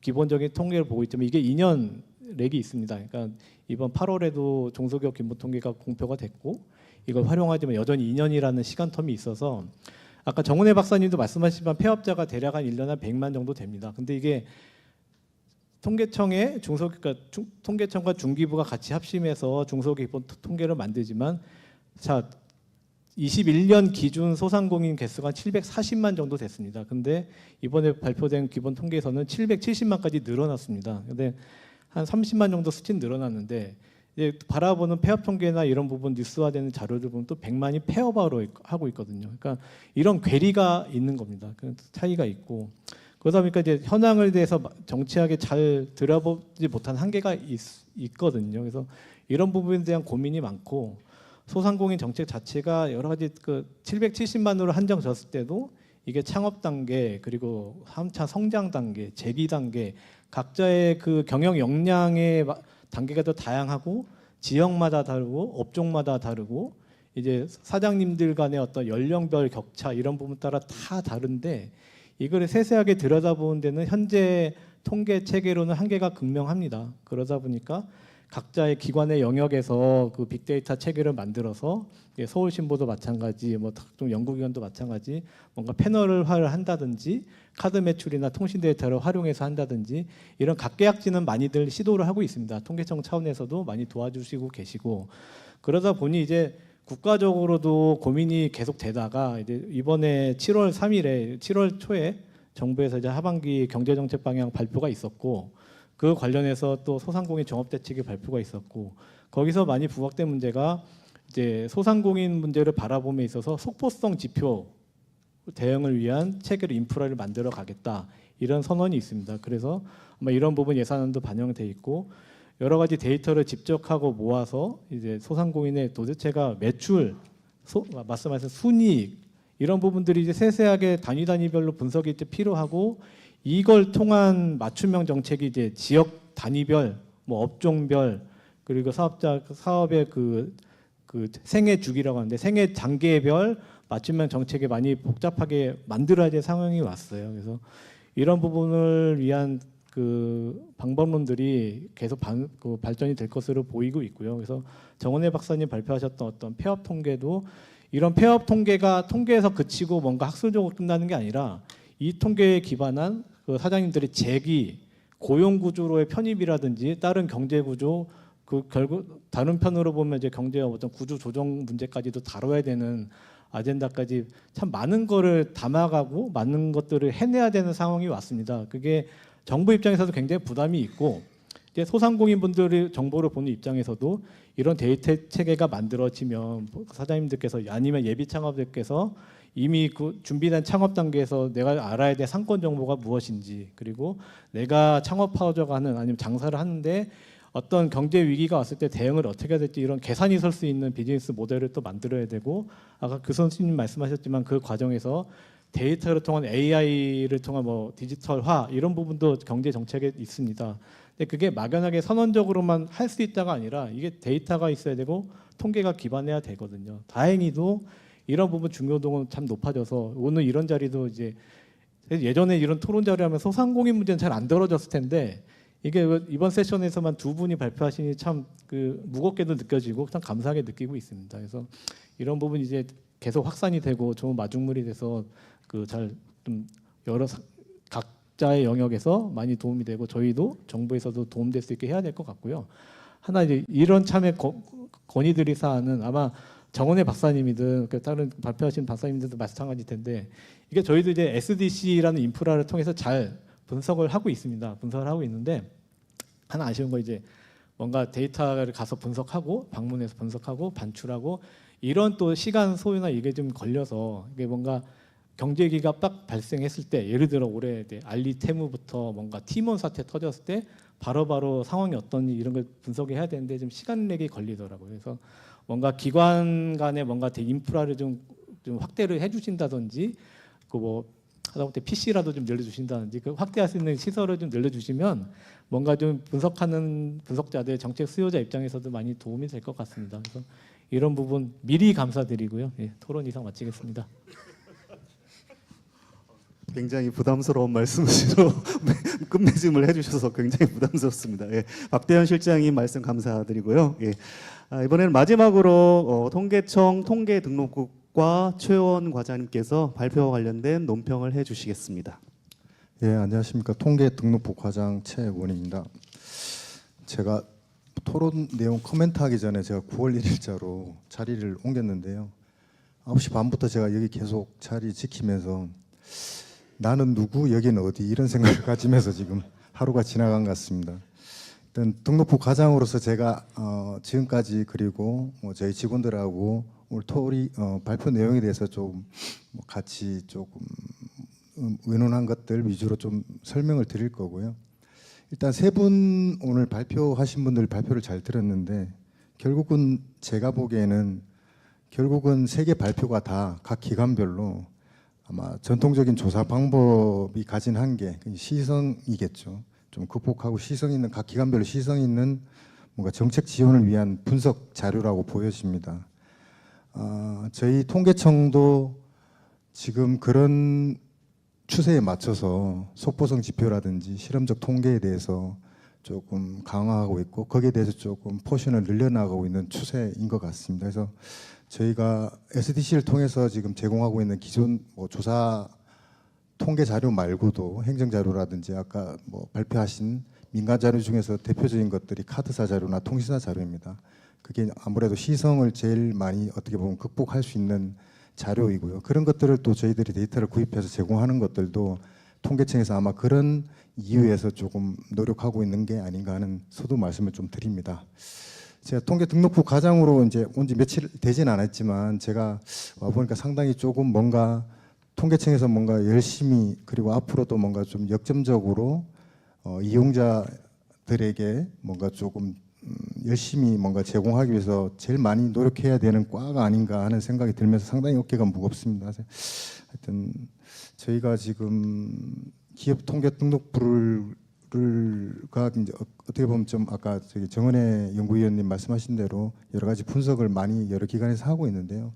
그 외에도 인구, 가구, 주택이라는 3개 기본 통계 등록부를 해서 4개 정도가 저희들이 기본 통계 등록부가 지금 구축이 되어 있고 정책 맞춤형이라고 해서 이제 아동 가구라든지 청년 그리고 이제 취업활동 통계 등록부를 저희들이 구축해서 제공하고 있는데요. 아직은 그래도 저희들이 조금 많이 목이 마른 것 같습니다. 왜냐하면은 이용자들 측면에서는 더 많은 어떤 정보와 활용도 제고를 위해서 여러 가지 요구를 하시는데 저희들도 거기에 맞춰서 발맞춰서 조금 여러 가지 노력을 하고 있지만 아시다시피 저희가 분산형이기 때문에 저희가 자료를 다 가지고 있는 게 아니고 만약에 그 더 많은 정보를 항목을 추가하기 위해서는 각 부처라든지 각 기관들과 협업을 통해서 뭔가 제공이 돼야 되는데 여러 가지 사유로 생각보다는 쉽지 않은 것 같습니다. 그럼에도 불구하고 이용자들에게 좀 더 많은 정보와 좀 더 좀 프렌들리한 어떤 정보를 제공하기 위해서 저희들이 노력하도록 하겠습니다. 왜냐하면 통계 등록부를 조금 더 저희들이 활용도 제고 측면에서 말씀드리면서 좀 홍보를 하는 측면에서 좀 말씀을 드렸습니다. 제가 뭐 이 세 분 발표 중에서 조금 좀 중점적으로 말씀드릴 거는 아까 중소벤처기업연구원의 정은혜 연구위원님이 발표해 주신 기업 통계 등록부 기반 공간 결합을 통한 소상공인 정책 개발에 대해서 조금 몇 가지 말씀을 드릴 텐데요. 아무래도 저희도 SBR을 활용해서 좀 분석을 하셨기 때문에 거기에 대해서 코멘트를 드린 게 좀 맞을 것 같아서 좀 설명을 드리고자 합니다. 일단 저희들 기업 통계 등록부를 활용해서 조금 뭔가 정책 개발을 위한 기초 자료 써주신 것에 대해서 매우 감사하게 생각합니다. 그래서 감사의 말씀을 드리고요. 여러 발표하신 내용 자체가 이제 저희들 통계 등록부랑 민간 자료를 좀 연계해서 분석해서 데이터 기반으로 어떻게 보면 정책 개발을 위한 제언까지 하는 좋은 사례인 것 같습니다. 그래서 일단 특히 그 기업 통계 등록부에서는 경제 통계 모집단 중에서 유일하게 관련 법령에 따라서 기업 규모를 6가지로 세분해서 제공하고 있습니다. 뭐 상출기업, 기타 대기업, 중견기업, 중기업, 소기업, 소상공인 이렇게 6가지로 나누고 있는데요. 그 중에서 소상공인에 대해서 조금 특별히 뭔가 분석을 하셔서 좀 활용이 잘 될 것 같은 유용한 자료가 될 것 같습니다. 간단하게 질의 아닌 질의 그리고 제안 아닌 제안을 조금 드리고자 하는데요. 통계 등록부하고 민간 자료 연계 분석 과정에서 일단 저희 통계 등록부 기준 시점은 아까 2022년도라고 말씀하셨는데 아까 전입이라든지 통근 이런 자료들은 지금 2023년 자료를 쓰신 것 같아요. 그래서 혹시 기준 시점 차이에 다른 어떤 발생하는 문제점은 없었는지 조금 궁금하고요. 그리고 조금 요거는 이제 정책 개발이라는 어떤 네이밍을 하셨기 때문에 조금 생각이 나서 말씀을 드리는데 일단 기업 통계 등록부에는 저희가 국세청에서 입수되는 그 폐업 사유에 대한 부분들을 제공하고 있거든요. 그 뭐 사업 부진 폐업인지, 양수 및 양도 폐업인지, 법인 전환 폐업인지 여러 가지 사유들을 저희들이 제공하고 있는데 정책 개발에 있어서는 이런 부분들이 조금 같이 분석이 돼서 했으면 어땠을까 하는 생각이 듭니다. 폐업 사유별로 어떻게 보면은 이 폐업에 대한 소상공인 폐업에 대한 분석으로 끝나는 게 아니라 향후에 소상공인들을 폐업에 따른 지원이 목적일 것 같거든요. 그러면 소상공인들의 폐업 사유에 따른 어떤 지원책이 좀 달라질 것 같습니다. 그게 뭐 금융적인 것인지, 홍보인지, 판로인지, 교육인지 여러 가지가 사유별로 조금 달라지게 지원이 될 수 있지 않을까 하는 생각에서 아마 아까 정은혜 연구위원님 말씀대로 이 연구가 아마 마무리가 된 게 아니라 앞으로도 디벨롭이 더 될 거라고 보여지는데요. 향후에는 그런 부분들이 조금 더 분석이 더 되어지면 조금 더 풍부하고 정책 개발을 위해서 조금 더 유용하게 쓰이지 않을까 하는 생각입니다. 이상입니다. 네, 최원희 과장님 말씀 감사합니다. 네, 지금 한 15분 정도 남았는데 일단 현재 유튜브를 통해서 좀 질문을 하신 분들이 좀 계세요. 네, 그래서 이제 발표자님께서 좀 마무리하시는데 마무리 말씀 준비하시는데 뭐 좀 시간을 드려야 될 것 같아서 유튜브 실시간 채팅에서 일단 질문해 드린 거 먼저 소개를 해드리도록 하겠습니다. 예, 켈리 K님이 질문을 해주셨어요. 정은혜 박사님 발표 잘 들었습니다. 예, 인구 이동과 소상공인 관계 매우 흥미로웠습니다. 소상공인의 경우 다사의 특성상 폐업뿐 아니라 창업도 같이 봐야 할 것 같은데 활동사업체가 아닌 폐업에 방점을 두신 이유를 설명해 주시면 감사하겠습니다. 예. 그리고 또한 SBR에서 폐업 사업장을 선정하실 때 사업장이 없는 온라인 사업체는 어떻게 처리하신 건지 궁금합니다. 예. 이렇게 좀 두 가지 정도의 질문을 해주셨네요. 예. 다음은 이제 안영수 센터장님께 질문 들어온 거를 좀 읽어드릴게요. 예. 첫 번째, 카드 데이터는 수집 주기가 빠르지만 실제 연구 기간은 짧을 것 같습니다. 총 연구 기간이 궁금합니다. 예. 두 번째, 현재 방식으로 자료 수집하고 보정하는 절차가 시스템화되어 있는지 궁금하고요. 세 번째, 카드와 통신 데이터는 개인정보 자료인데 데이터는 가명 처리 후 활용하는지 아니면 집계 데이터 형태로 연구에 활용하고 있는지 이렇게 세 가지 사항에 대해서 좀 질문을 해 주셨습니다. 네. 그러면 이제 발표자분들 마무리 말씀을 듣기 전에 혹시 이제 뭐 세 가지 주제 발표에 대해서 여기 플로어에 계신 분들 중에 혹시 궁금하신 거 있으시면 뭐 한두 분 정도 이렇게 한번 좀 질문을 받아볼까 합니다. 혹시 궁금하신 거 있으신 분 손 좀 들어주시겠어요?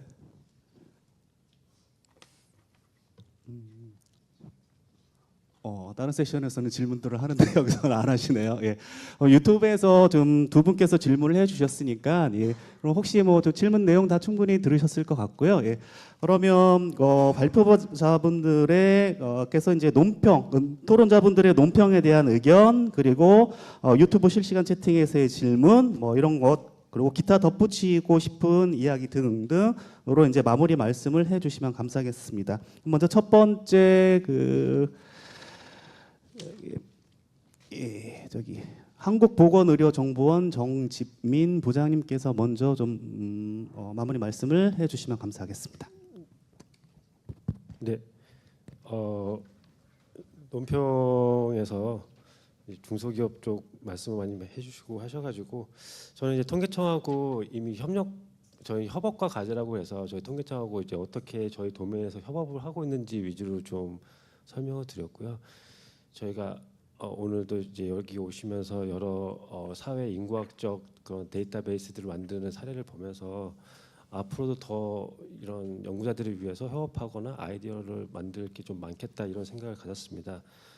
뭐 결국에는 이제 경제라든지 오전 세션에서 말씀드렸듯이 이런 경제적 지표들과 또 보건의료 데이터가 또 여러 가지 이제 시너지가 날 수 있는 부분들이 있는데 저희가 실제로 그런 것들을 해본 두려움 때문에 해본 적이 없었던 것 같고요.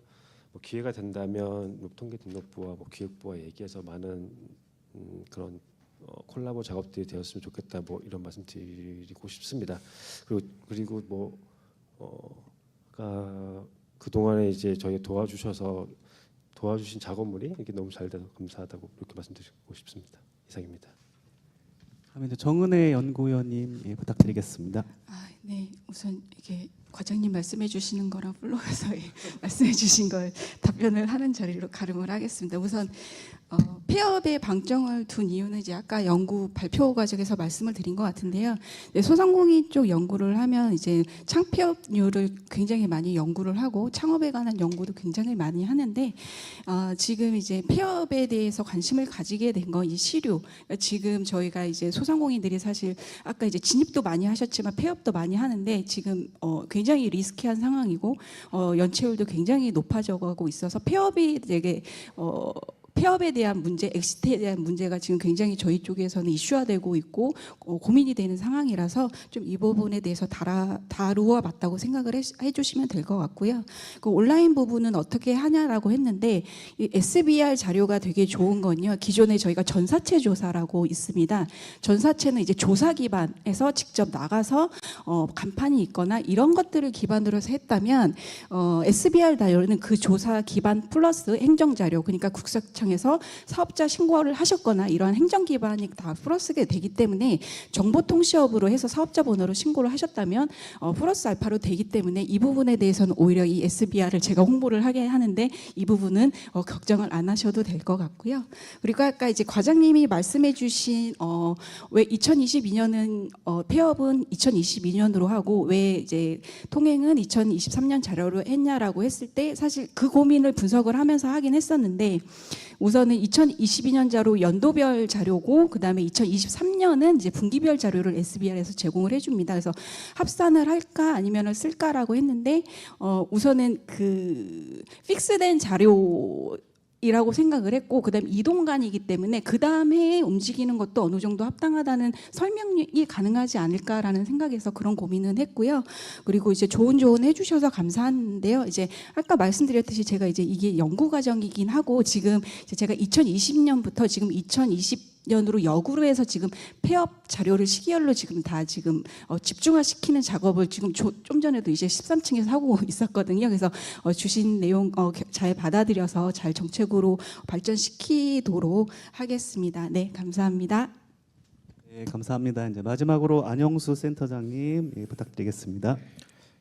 예, 그 한국보건의료정보원에서 그 발제하신 내용 보면서 그 사실 소상공인 쪽을 연구하다 보면 의료 쪽하고 굉장히 겹치는 부분이 많이 있습니다. 아까 그뭐 탄생에서 진단 받고 생존하고 말기에서 사망하는 이런 이 단계가 소상공인 창업부터 폐업하는 단계랑 정확하게 동일하거든요. 그래서 저희도 이 각각에 대한 데이터들을 확보하고 이들이 어떻게 폐업을 하게 되는가를 예측하고 이런 연구를 하고 있어서 굉장히 재밌게 과제를 잘 봤고요.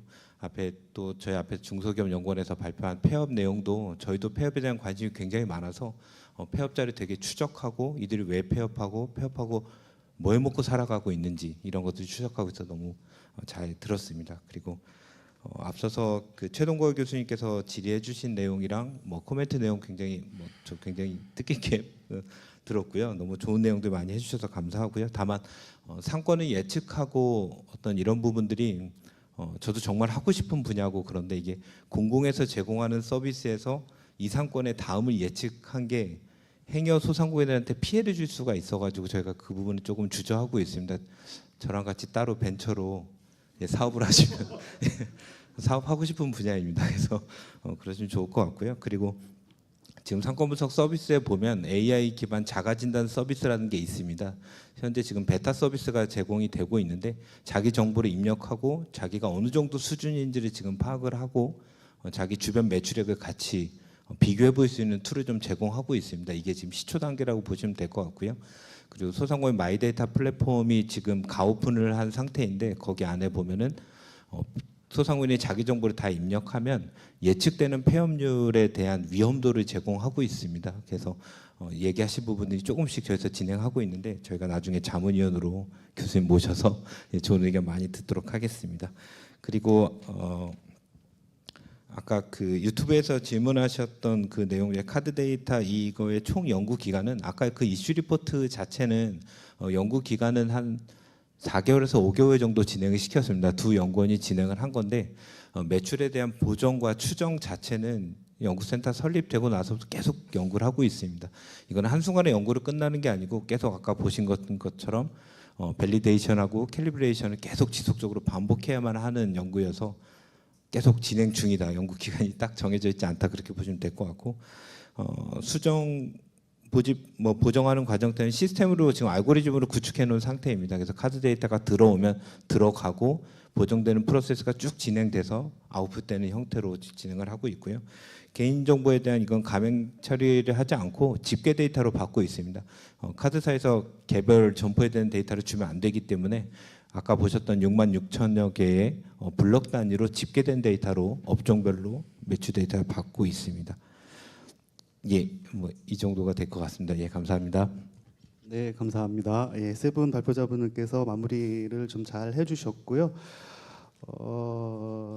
일단 공교롭게도 세 번째 세션이 뭐 주제가 이제 소상공인 관련된 게 이제 2개 있고 이제 하나가 이제 보건의료 분야였었거든요. 그러니까 저는 뭐 소상공인에 관련된 주제 이외에도 첫 번째로 발표해주신 보건의료 분야의 뭐 빅데이터 플랫폼 구축 관련된 그 사례 아주 재미있게 흥미롭게 많이 들었습니다. 예. 그리고 이제 뭐 세 분 발표자님께서 마무리해 주실 때 정은혜 연구위원님께서 예, SBR은 온라인 사업체까지 포괄하고 전국 사업조사는 아니라고 하셨는데 예, 최근에 제가 작년까지 경제총괄학과에 있었거든요. 그래서 팩트를 말씀드리면 2020년 기준부터 전국 사업조사 물리적 장소 없는 사업체까지 포함하는 거로 바뀌었습니다. 예, 그러니까 SBR과 동일하게 이렇게 근데 SBR의 포괄 범위가 더 훨씬 넓으니까 포괄 범위가 작은 차이는 있지만 예, 온라인 사업체까지도 포함하고 있다는 거 좀 말씀드리고 싶었습니다. 예. 지금까지 발표와 토론에 수고해 주신 분들과 이제 온라인 및 현장에서 참여해 주신 모든 분들께 좀 감사를 드리고요. 이상으로 해서 세 번째 세션을 마치도록 하겠습니다. 예, 감사합니다. 네, 좌장으로 수고하신 박병선 실장님 감사합니다. 이번 세션을 마지막으로 제14회 국가통계방법론 심포지움이 모두 마무리되었습니다. 올해 심포지움을 통해 데이터 연계 융합에 대한 다양한 정보와 인사이트를 얻을 수 있는 유익한 시간이 되셨기를 기대합니다. 참석해 주신 연사 및 토론자분들께 다시 한번 감사의 말씀을 드리며 긴 시간 온 오프라인으로 함께해 주신 참여자분들께도 깊은 감사의 인사를 드립니다. 앞으로도 국가통계방법론 심포지움은 국가통계 전문가들의 연구 경험과 전문 지식을 공유하고 국가통계의 미래 방향성을 심도 있게 논의하는 장이 될 수 있도록 노력하겠습니다. 계속해서 여러분의 지속적인 관심과 참여를 부탁드리겠습니다. 이상으로 제14회 국가통계방법론 심포지움을 마치겠습니다. 감사합니다.